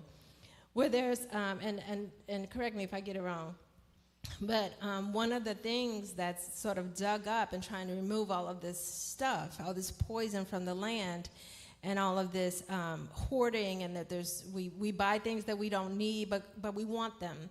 It's 40 toys, 40 of the same toy. That's these little, it's a little fish, a plastic little fish tank thing with the gooey, like fish water stuff in it, with all the fish in it. Have y'all seen that little toy before? And the little fish are just kind of caught in there, and then there's 40 of them, you know. And so here's the going out on a limb. So when we think about you having a curriculum, education, you've designed particular things, you're bringing students to this space, you're bringing community members to the space to help them to learn and be educated, and as part of your answer to the riddle, are you the modern day George Washington Carver? Are you the modern day Booker T. Washington? Okay, I was just checking. That's my limb. I'm just trying to be a student of Dandelion School. That's the best I got. Yes. So, with each of you, I want to ask you, before we go into some Q&A, because I love Q&A, so I want to make sure that I leave plenty of time for Q&A, so we're not just talking at y'all. But with each of you, if there's something that you could tell the audience about what they can do today, what they can do after we leave today, what they can do tomorrow's, Sunday, some people have off work, what they can do tomorrow, what can they do to begin, as you said, with where they are and who they are right now and the microcosm of that, what can they do to begin to restore their relationship with nature that hopefully, inevitably, begins to restore the planet itself? I'll let you start. You're the practitioner. and don't be shy about including stories. Okay. So, what if we were to entertain the possibility that we live in a garden already? Then what would we do? And maybe we would notice the plants that are already here. Maybe we would stop and have the respect to say hello, to offer a greeting. And maybe the conversation would start from what literally is already here. And I've learned the most from plants.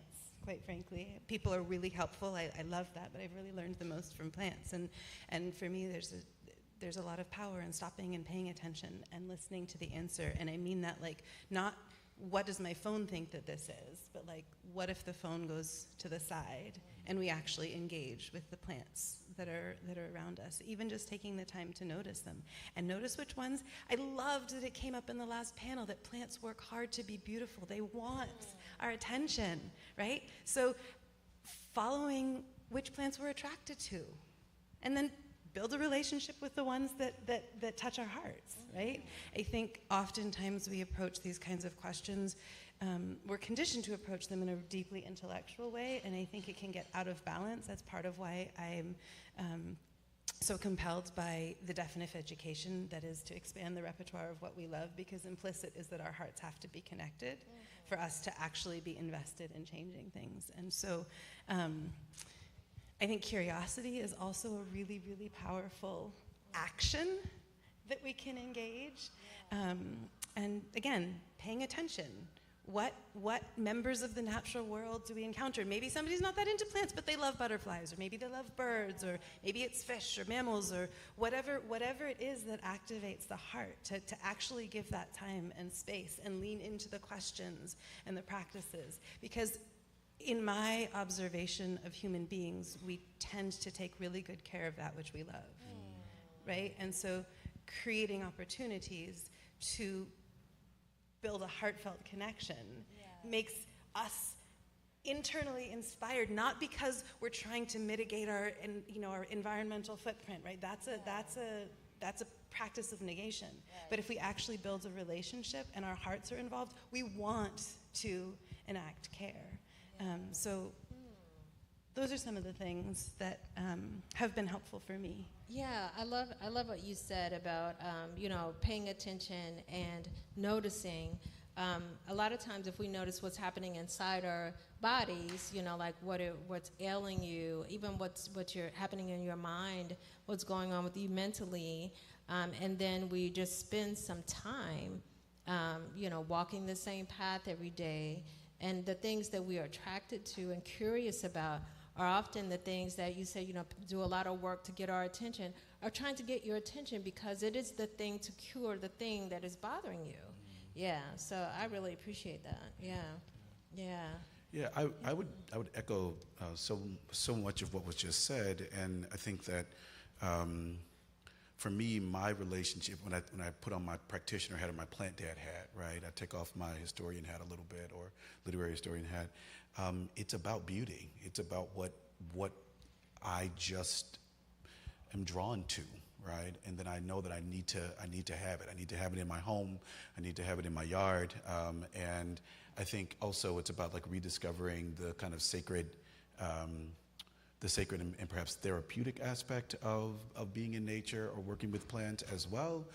So sometimes, when I'm working out in my yard, and I notice something the other day I was in there pulling up weeds from the garden beds because it's time for the new plants to come up, and I noticed that. So I had my Afro beats on and I was jamming, and at some point I thought, this is not an Afro beats moment. Like this is a moment where I really do, and I love my Afro beats. And sometimes being in the yard is that moment.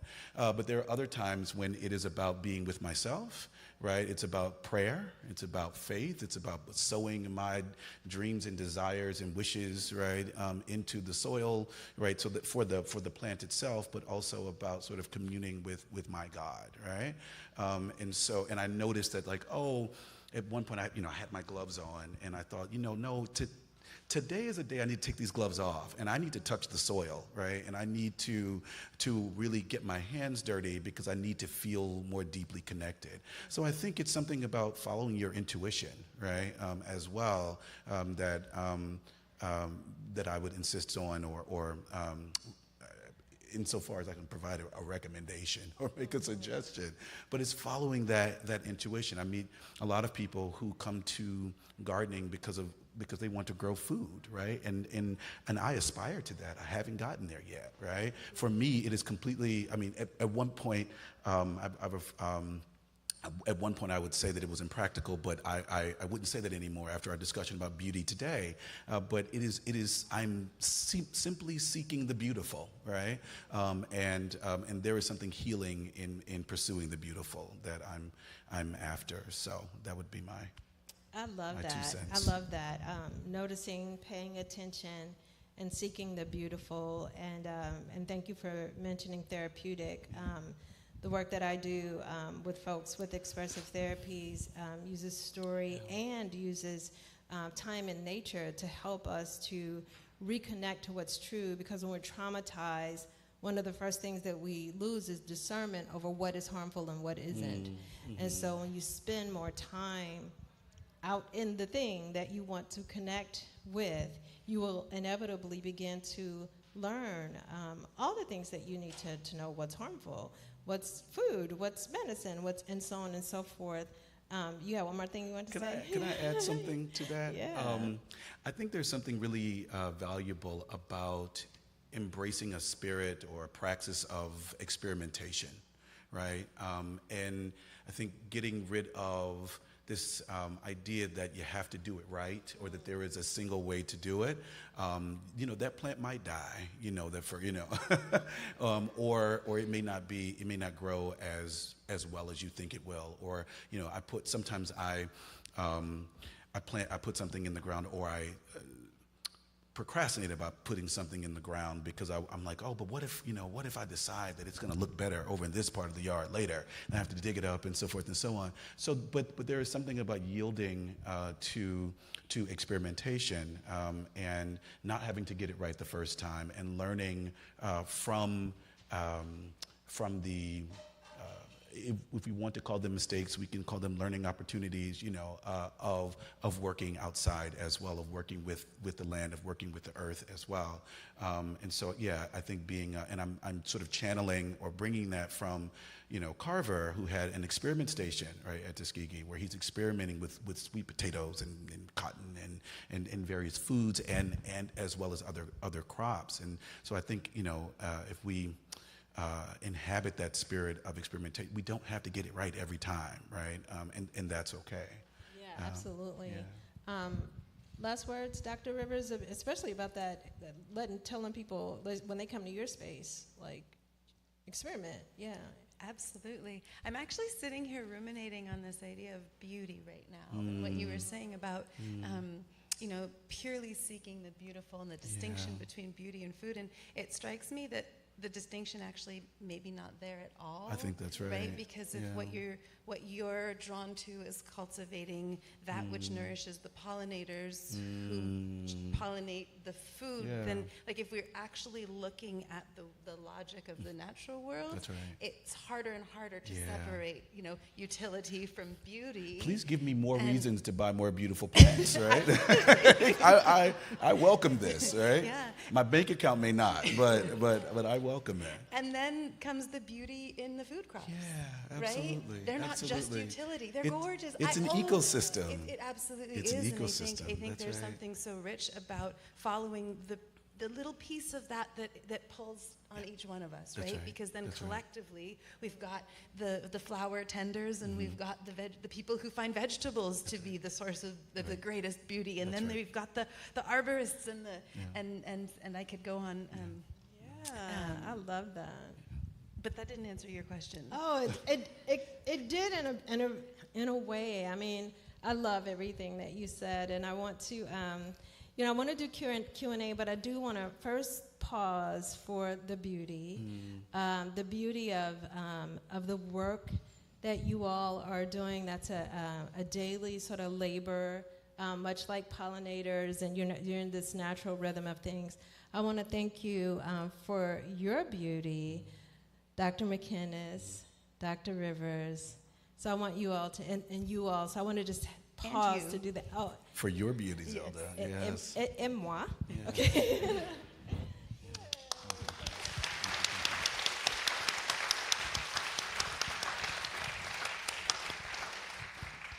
So, what do y'all want to know?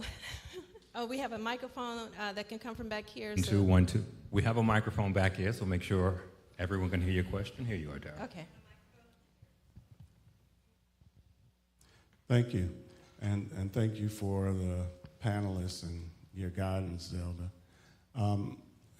Dr. McInnes, thank you specifically for carrying us through Booker T, and more importantly, Marcus Garvey, who, of course, was exonerated by the previous president, which sets up a whole nother trajectory for us in embracing him and what he offered us globally, which brings me back to the cipher that Zelda started around plot. Plot as that little piece of land that both of you referred to, Dr. Rivers, but plot as plotting to escape, and plot as story. In the subtitle of your forthcoming book, you have in plotting agrarian futures. And I want you to, if you can, in the short time that we have, speak to what that plot is. Thank you for that really wonderful and generative question. I'll try to answer it quickly. So I'm theorizing, and I'm using that term in much the same way that Dr. Rivers explicated it so beautifully, building on the work of Sylvia Winter, who's talking about that distinction between the plot and the plantation, right? And I discovered that at Tuskegee, two of the most important aspects of Tuskegee's sort of liberatory vision of liberatory agriculture was, one was about that logic of experimentation, right? Through the agricultural experiment station that was called colloquially the agricultural experiment plot, right? And then there is also the agricultural extension program, right? So this idea of disseminating agricultural knowledge to poor rural black farmers in the country districts of Alabama, and then of course disseminating that information diasporically as well. And so I'm interested in the ways that here's a diagram by George Washington Carver about how to lay out a 40-acre farm. And you can see at the bottom of the diagram, he tells you where to plant pumpkins and peas and cotton. And then in the explication to that diagram, he tells you what to do each year, right? In year one, plant this here, and then year two, in order to ensure that the land is healthy, you need to rotate the crops, right? And so where the cotton was once planted, this other plant needs to be planted. And so I'm trying to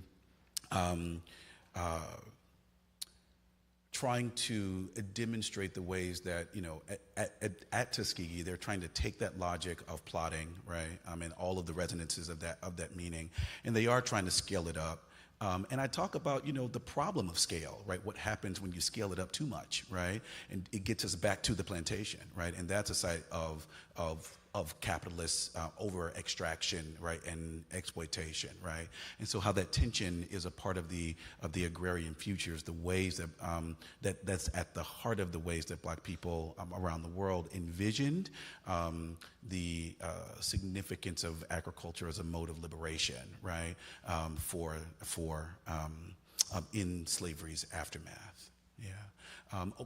I'll just add very quickly as a historical note, one of the things that I discovered and is really that I think about a lot as it relates to Tuskegee's extension program. They had the annual Tuskegee Farmers Conference, which began in 1892 and is still going to this day. And they would bring farmers in to campus to teach them about how to be better cultivators and farmers. And one of the things that they did, if we're talking about seeds and beauty, is that they gave seeds to farmers who could not afford it so that they could grow food to nourish themselves and nourish their families. And they also gave the women in the community flower seeds, right, so they could beautify their homes. And so if you'll go to slide number 13, you'll see they started an annual chrysanthemum show at Tuskegee around 1910, encouraging the people in the community to grow chrysanthemums to beautify their homes. So that connection between nourishment and beauty is right there in this particular archive. Yeah. Other questions? Any questions? Hi, thank y'all so much for being here tonight. Connecting last night's screening of family trees and recognizing the two stories of family that were told there and the narratives that you all have been discussing today, I find that family stories can arguably be the most difficult to tell. As storytellers, what best practices could we implement where we have the most influence, I do think, to share those stories within our families and within our communities? Can I answer that one? Yeah, please. Okay. So one of the things that that folks can do to help draw the stories forward is to you can actually ask family members to be in community with you as storytellers. For instance, when we think of plot, and this is story plot, the way that I work with plot is that there's a wounding event. We have lots of them in our individual lives. Almost all of us can point to wounding events that have to do with colonialism. So there's a wounding event, and then that wounding event caused the loss. And so get people to identify what was the loss. If there was a loss, there's a want. I mean, clearly, right? And then what want have you been walking around with in your life trying to fulfill? What have you been trying to fix or fulfill because you lost something because of this wounding? And a lot of times when you put people together, especially family members, rather than them being in storytelling difficult space together of, no, that's not what happened, or don't tell what Uncle so-and-so did, and da-da-da-da-da. If you bring them together sometimes collectively and say, you know, just, you don't have to share it with anybody, write down how you feel like you're wounded in our family, but then also wounded by what's been transmuted into our family because of colonialism. Just, you know, write that down. Write down what you lost, write down what you want. And when people start sharing together what they want, rather than arguing over what had happened, then they begin to see collectively, and this is in any group of people, they begin to see collectively what it is that they can do to self-fulfill that want in healthy ways. And I find it with working with families therapeutically, I find that as a very powerful way, rather than focusing on the things, as you said, that could be really difficult with families. But that same method works really well individually, you know. Yeah, does that help to answer your question?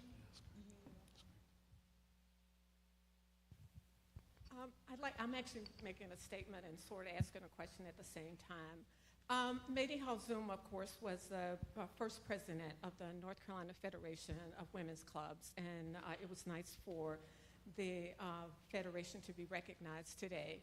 Mady Halzuma would also be absolutely ecstatic about what has happened with this symposium and Carter's efforts in particular. I know he's had a lot of help, but for him to put this on for the first time last year and to see it be what it is today. And I wanted to say that everything that you've said as scholars has some basis in Mady Halzuma. She wasn't a scholar, although I think we don't intellectualize Black women enough, particularly in history. And so the men become intellectuals and women become club women or just speakers. And so Mady Halzuma became one of those people.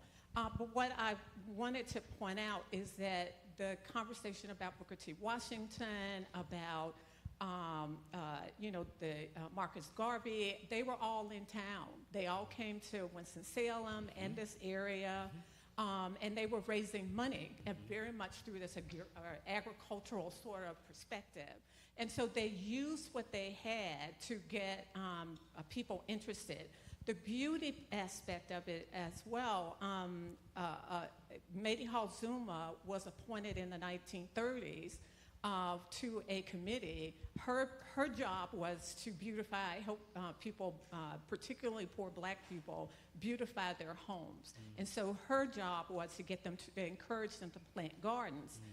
There was a man who was chosen as well, one of the ministers in Winston-Salem, and his job on the same committee was to actually get people to grow gardens.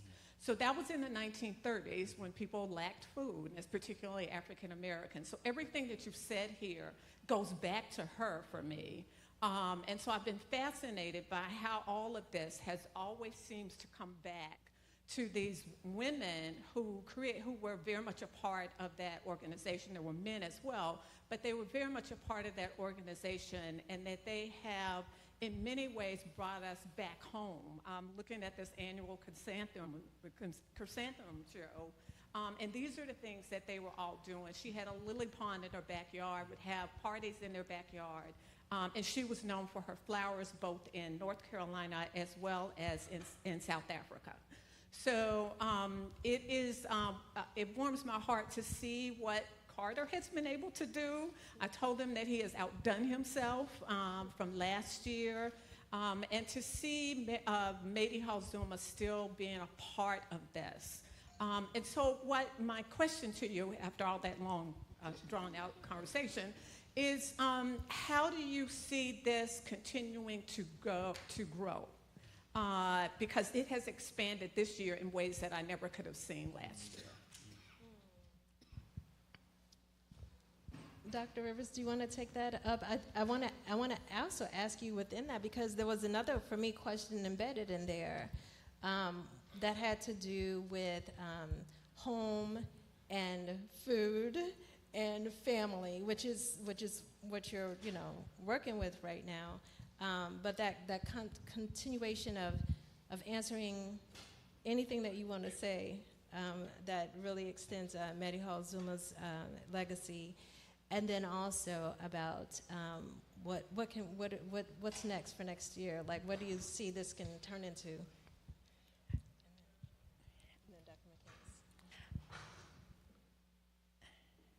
So I really appreciate that you prefaced this question with history, because I think that, we were talking about seeds as stories, seeds as histories. Like, all of this is a long and interconnected, cross-pollinated story that we're all playing our little parts in, if you will. It's how I see it anyway.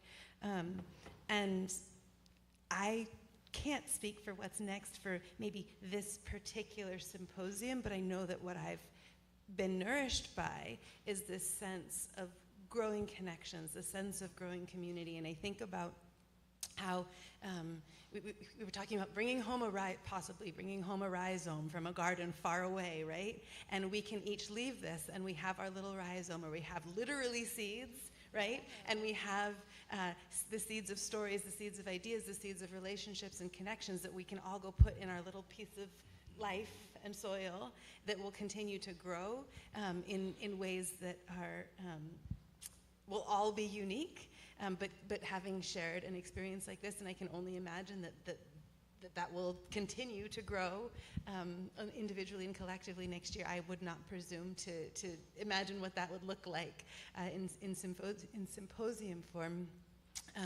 To the question about food and home and family, I think it really sort of cycles back to a lot of what I've already said, this how naturally it comes to care, to enact care for those we love. Right? And for me, one way of doing that is it's all interconnected, right? I love the earth, I love the plants, I love the people who get fed by the earth and the plants. I love the compost pile, the whole cycle of it. And I see that as radically transformative. And the comment about men being recognized historically as intellectuals, in a very specific way, that actually gets indirectly at something else that I was hoping was going to come up. So maybe I'll make it come up. Yeah, make it come up. And this is from another essay in this book that I'm working on right now, where I'm making a case for 3 small changes to this thing that we call education. And one of the 3 has to do with literacy, and how in so many ways we collapse the idea of literacy into alphabetic literacy. And you're literate if you can read and write words, and you're illiterate if you can't read and write words. And I think that is a valid kind of literacy, but it's one in a whole ecology of literacies. And I think about the tremendous value in teaching, so the word that I put on it, and as do many others, is eco-literacy, right? There is literacy in being able to read a landscape, to being able to read a forest, to being able to read a garden, to being able, that requires tremendous knowledge that we haven't collectively yet chosen to validate systematically the way that we validate alphabetic literacy. But to me, we do a lot better nourishing ourselves literally when we can read the natural world. We can't eat words, right? We can eat plants, and so I think there's a lot of value, and I think there's a lot of freedom that comes from prioritizing and teaching eco-literacy, because if we can recognize the ways we can nourish ourselves, we have a lot more choice about what parts of capitalism we do and don't want to participate in, right? So I think that insofar as there isn't a system of recognition that labels people intellectuals for their tremendous eco-literacy skills, when I look at the matriarchal lineages that have carried this knowledge, that to me is as profound an intellectual tradition as could possibly exist. So I'm really grateful that you brought the names and the memories of individual people who have that kind of eco-literacy into this conversation. I just looked at the time, and it looks like we ran over by just a little bit. And there's a question up on the balcony. Is there a question on the balcony? Okay. So I know we ran over just a little bit, and there's singing to come. And I want to make sure that there was one more question over here. So let's have that asked and answered swiftly. Oh, sure. Gloria Phoenix, and I would hope that the questioners would announce themselves because I didn't know who was speaking. But I am currently the president of the North Carolina Federation of Garden Clubs, which came into being in 1935 when blacks weren't allowed to become members of white garden clubs. I do appreciate the speaker bringing to this symposium the information about Dr. Hill and her was the first president of the North Carolina and one of the organizers.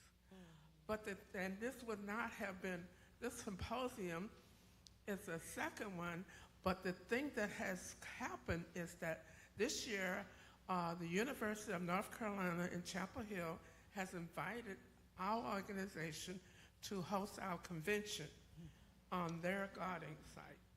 And that would not have happened if it hadn't been for Carter organizing last year's symposium and then telling the community how important. I see this as an expansion. I don't know where it's going, but it's the North Carolina Federation of Gardens kind of got smaller and smaller, but somehow God allowed it to exist. And my question is to the speaker, because when you talk about our original gardeners and the 40 acres and Tuskegee, well, I often wonder why my grandmother had such a large garden. And they were sharecroppers, but then the agricultural department had trained all of the owners of the sharecroppers had to give the sharecroppers land to grow their own vegetables, fruits, and they taught them how to can them. And they also had to have a cattle. And I didn't know why she was given this large until you explained that, they were given seeds. So that explains to me why she has such a large, beautiful garden. And she didn't make a living or sell them, but some people did, as I understand. But the thing is that that's how I got involved with gardens, because she had these beautiful flowers she would bring and cut and put in the house to beautify things. So we want to, the question is, okay, how did this idea of propagating the flowers to sharecroppers throughout the South, did you run through something about that in your research? Yes, ma'am. I can answer it very quickly as well. Thank you for that wonderful reflection and question, and I'll try to respond to both very quickly and say that part of what Tuskegee was attempting to do was to encourage black people to grow their own food so that they wouldn't go into debt.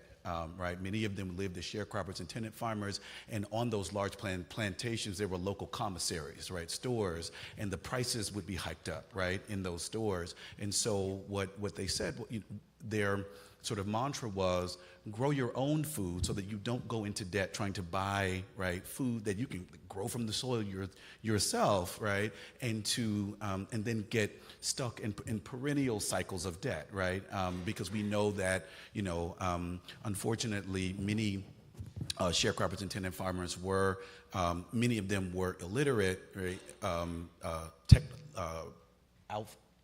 how did you describe it? Alphanumerically illiterate, alphabetically illiterate, even as they had a kind of eco-literacy, right? And so planters often exploited that, right? Or they just used the powers of white supremacy, right, to say, hey, no, you you owe this, and you owe it because I say you owe it, right? And so a way to circumvent that, right, was to say grow your own food to nourish your families, and you can grow certain crops for the market. And just to the gender point, you're absolutely right. I love this story that's in Tuskegee's archives, and unfortunately, they're telling a story about a black woman who's the wife of a farmer. That's how she's referred to in the archive. I wish I knew her name, but she's at the Tuskegee Negro Farmers Conference, and she gets up and she gives a reflection about how they are, how successful their farm is, and she says something to the effect, "I told my husband that we can't eat cotton, right? And so we need to grow more than that, right?" And so I use that as a moment to think about how black women, right, we're also intellectuals of the land, right? And we're really sort of important for this project of plotting agrarian futures, even as the archive leaves her nameless. All right, thank you all so much. Thank you all so much. I will let the MC tell you what's coming next. But I'll tell you, don't go nowhere. Next up, we're going to have remarks by Angela Lee and Kavana Anderson. And after that, we will receive a musical offering from Musical Connections. The MC tell you what's coming next.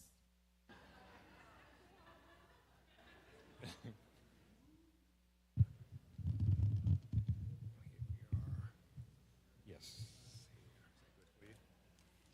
Good afternoon, everybody. Thank you all for spending these 2 days here at the Haiti Heritage Center.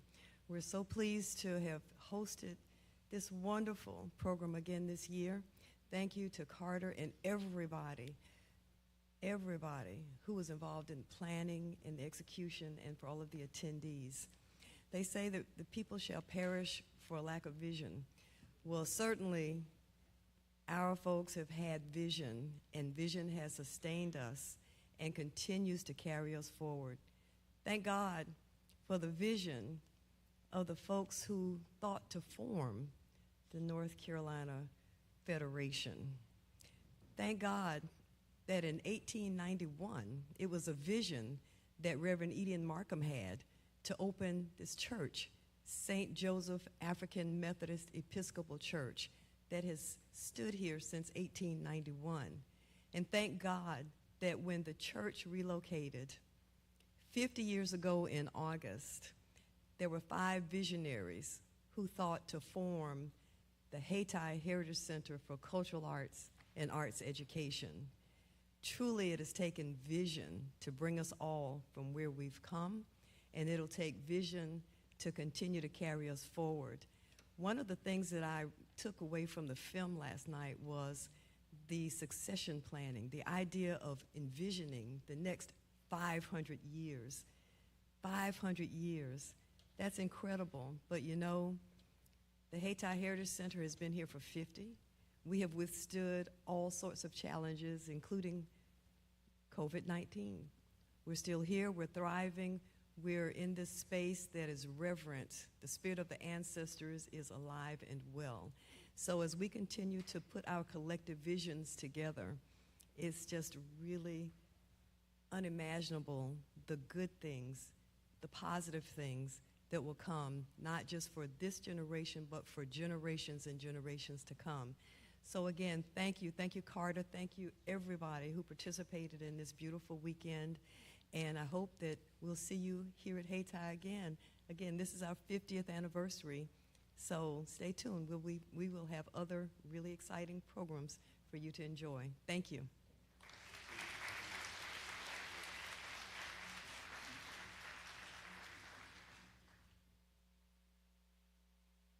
All right.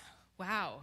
What a day. And it's not over yet, as you have heard a couple times. We hope that you're all feeling really filled up by your experience so far today.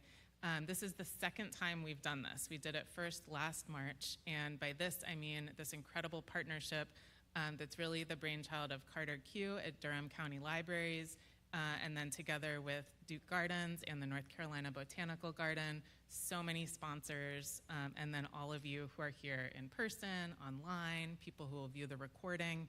There will be a recording that you can go back and hear all of those things that you want to hear again from today. So thanks again for being here, sticking with us this far. Today is all about understanding the legacy of what has come before us, where we fit in, how we connect, and building community with the whole community of life.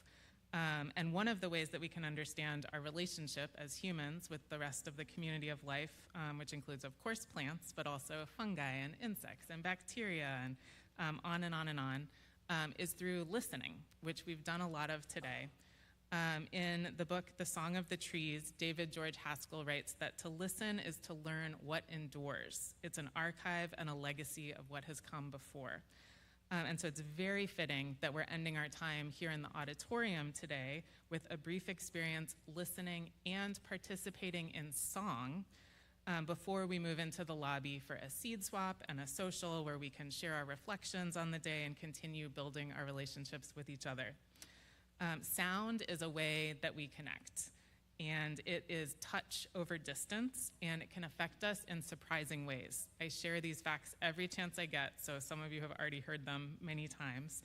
But there's a species of primrose, Anothera drummondii, that increases its nectar production in response to the sound of bumblebee wings. It makes itself sweeter for one of its pollinators. Sound can stimulate mycelium to grow, and that includes sounds that we as humans make.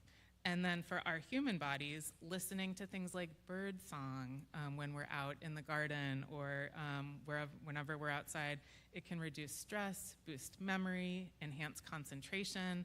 So look for our friends from the New Hope Bird Alliance who are here to tell you more about creating a bird-friendly certified habitat in your garden. And then finally, singing together can decrease stress and create a stronger sense of community and belonging. So to move us into our final portion of today, where we get to experience those benefits, we are joined by a local group, Ajishur. Ajishur is an indigenous-led group of creatives who seek to return indigenous culture to our community through music and movement. The group's name honors the village of Ajishur, located east of West Point on the Eno and west of present-day Falls of the Neuse.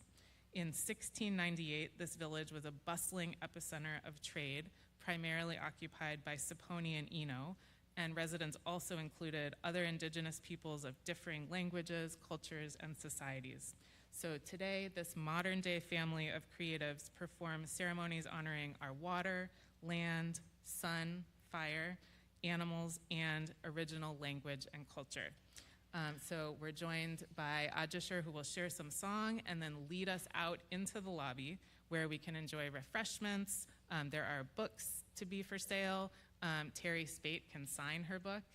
There is a table full of her books. And of course, the seed swap, which many of you have contributed to. So lots of seeds to take home with you today. And we'll continue connecting and reflecting on the day. Thank you.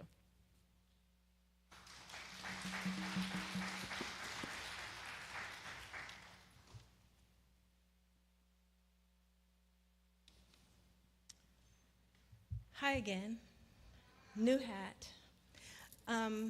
I am going to sing to you all a song that, as I listened and participated today and consumed and created and breathed, this song kept singing through me. And I will tell you, it's a song that a friend of mine who's long passed on, she's an ancestor now, that she wrote, and I heard it once when she sang it to me, let's see if we count backwards, 40 plus years ago.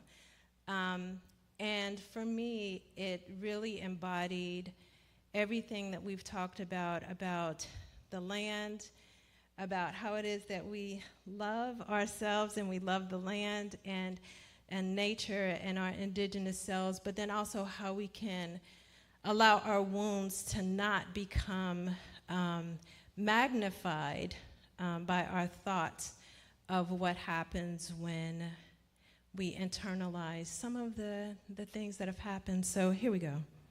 Enough of that. I will do a little beat with it.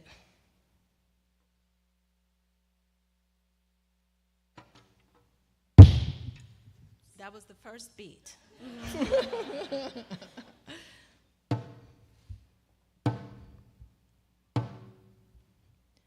I have considered the lilies growing in the fields, their garments so perfect, their beautiful revealed. They are fed by the force that determines all life. Consider we're all lilies free from our own strife. I have fallen in the footsteps of others gone before, and suffered as a soldier in an unending war. While the right hand held the peace branch, the left hand held the gun.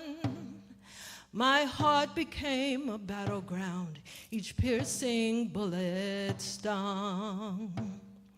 I knelt down on my knees, from the battle I was weak. As the angels were with me, I heard their voices speak.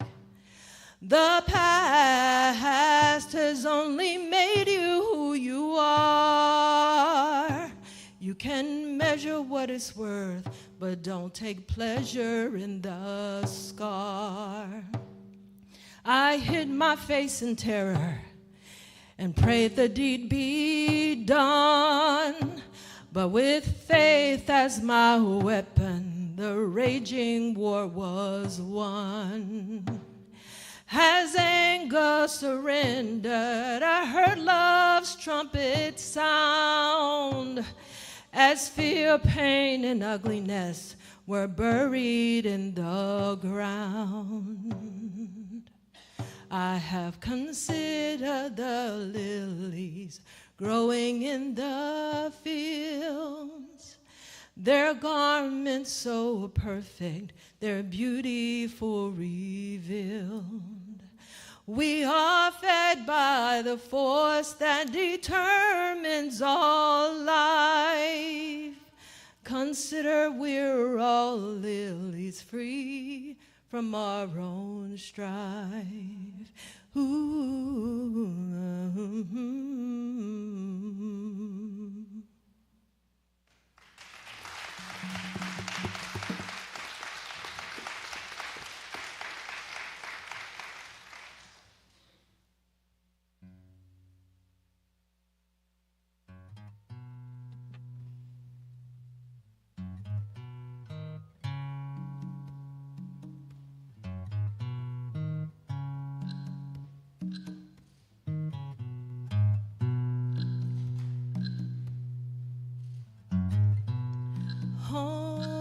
Home, I heard it long ago, so clear, so beautiful. I made my way back on my own to a place before I was afraid, before I took a name that wasn't mine to take.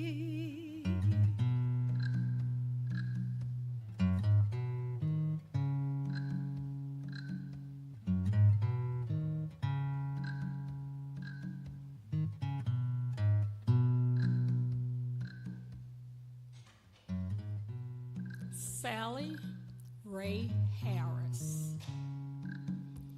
Sally Ray Harris was my grandmother. Sally Ray Harris was an indigenous person.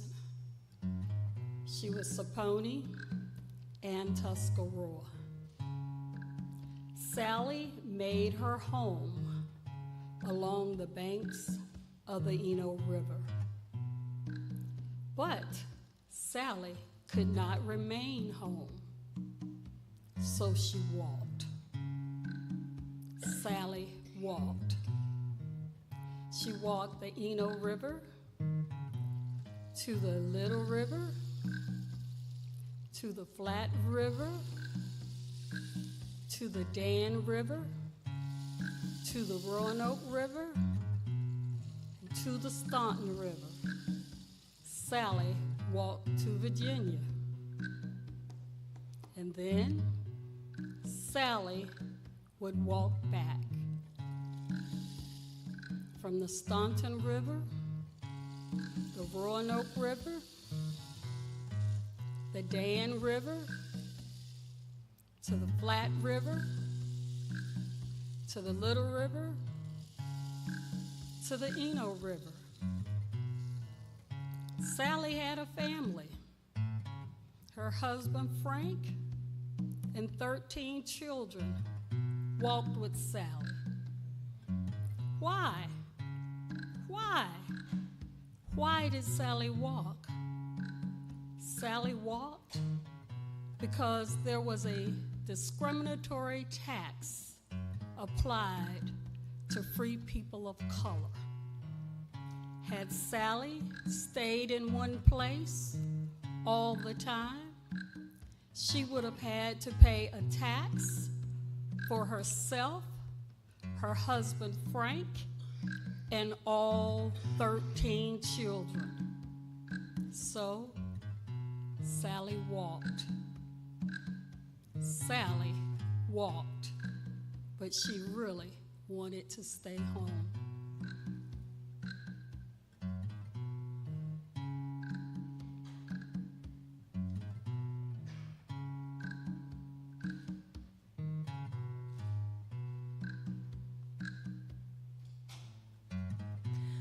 Home,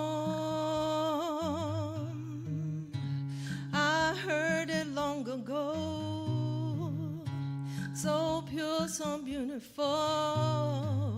Make my way back on my own to a place I'm no longer afraid.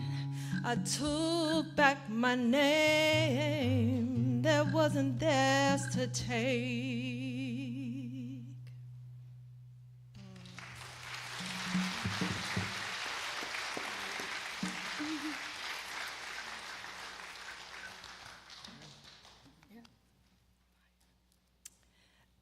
This next song I wrote about 2 weeks ago. It has one word, and so you all can really help me. It has one word. You don't have to remember a lot. But I will tell you a little bit about the song before we kind of practice how y'all gonna do your part. So every, like now and then, on some land that I lived on for 20-something years between Durham and Orange County, that I moved from, that I miss, like home, I would, burn my fires and do my firework, and sometimes put the char into the garden, and people would ask me questions like, why are you doing that? And so there's like nitrogen, there's so many beautiful things that happen, and sometimes it was intuitive, when to burn, what to put in how much to put in, how much not to put in. And we were going to be singing at a prescribed burn, and we are going to be singing at a prescribed burn. It's currently, you all know that there's a lot of fires going on in the state, so there's a lot of the burns that are happening that nature needs to do, so we don't need to be doing none ourselves. But from that, there's like beautiful things that happen that can only happen because of fire. So the pines, some of the serotinous pines can shoot their cones, and then those cones can grow up to beautiful new pine trees. And we have things like mint and wildflowers and all kinds of things that grow because there was fire. So with this song, I'll first give you the visual of what happened in my head when I was singing it in the shower. As I just saw those little ashes. You ever burn a fire and you watch the little ashes go up and they just keep going up? And at nighttime when I would burn, there was this beautiful fantasy for me of how they would go up and then they disappear because the sky is kind of dark, but then the stars are there. So that's the visual for the song, and you'll feel that once you get into it. And now let's talk about your part, which Ajusha is going to help with your part. So, y'all ready? Okay, so your part is fire, fire, fire,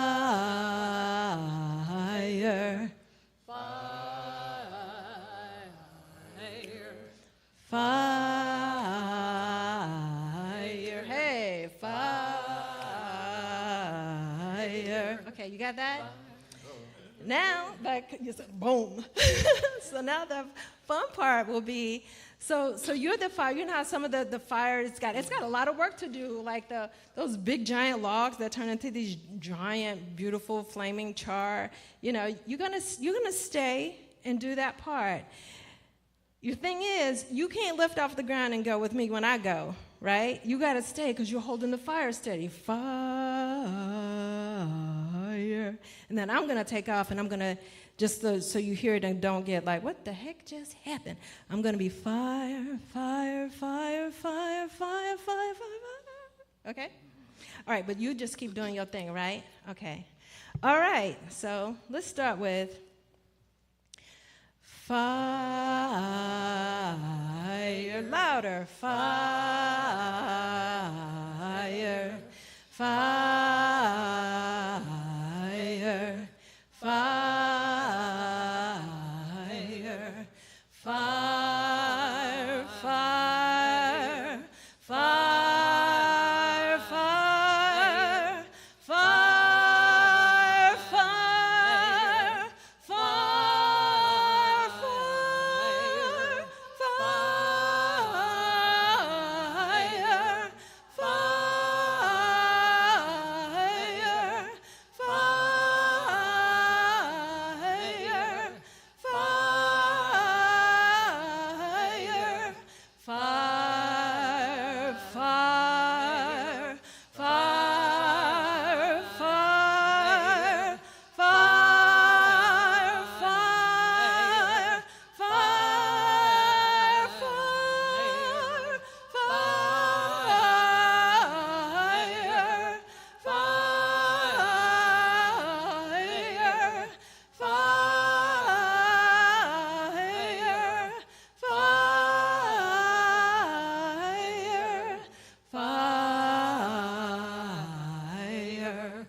Let's put some water on fire.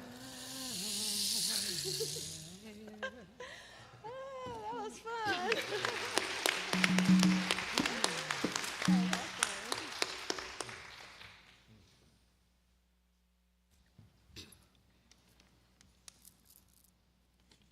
Meku.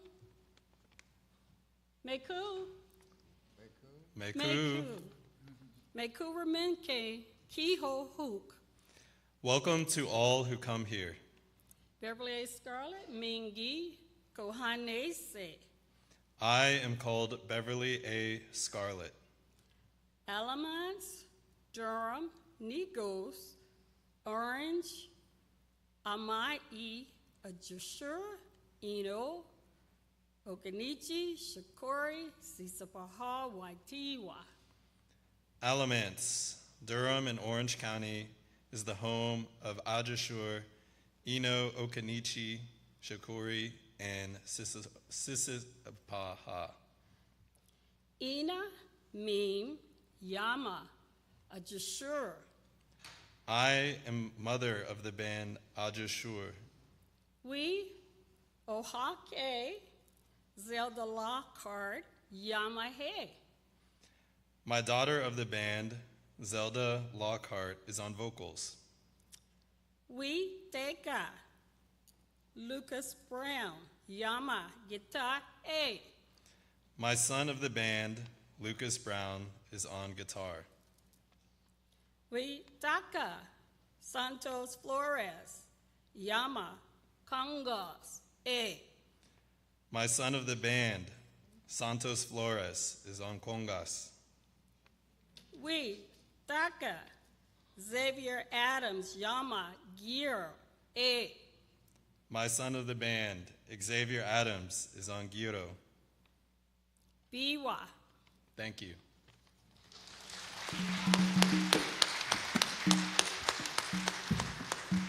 I have greeted you in our original language of the Yesa people of this land. Those are the people that I descend from, the Saponi, the Tuscarora, and of course, I'm African American. So we're going to do a song in Yesa, and you all are going to help me sing. Part of our culture is that we give thanks in all things. So the name of the song is Yama, Song or Music. Biwa, thank you. We will be saying thank you for the water. We need the water to live. We need the water for our crops. We're going to be saying amen to Wageni, our creator. We will say amen. And amen is pronounced aho. It's the back of your throat, aho, all right?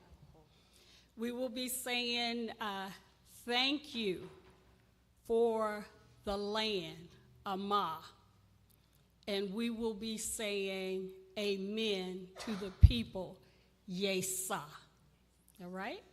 So the band knows when to come in, and your part, monotone, biwa, or aho. We'll switch them up, all right?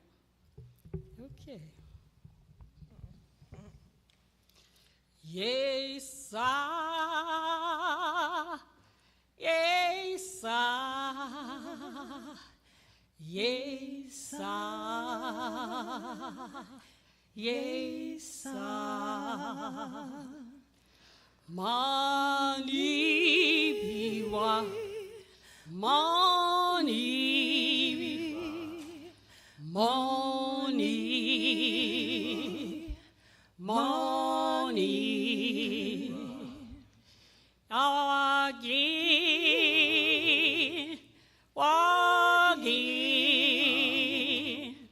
Wagin, oh, Wagin, oh, Mai, Amai, Amai, Amai, Yesa, Yesa, Yesa, Yesa, Yesa, Yesa, Yesa, Yesa. We're gonna keep singing right out to the lobby, to the seed shed. Money, money, money.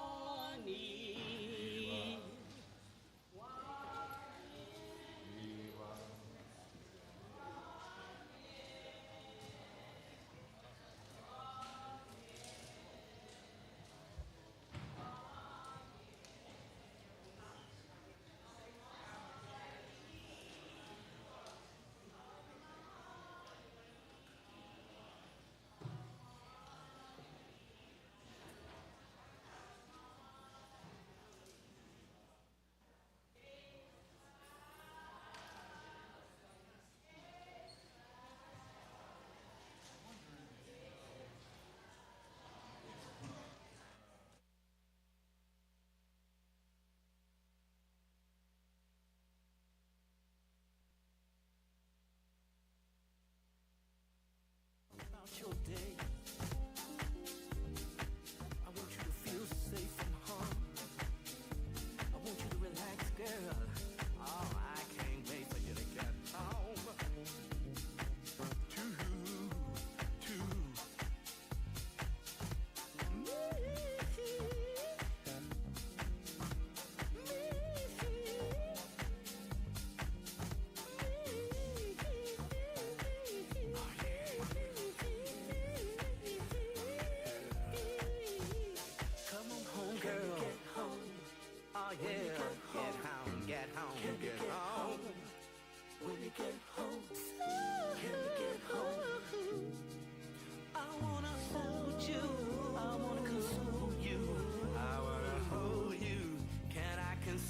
you. Oh, girl, I know it's been a long day. I want you to relax.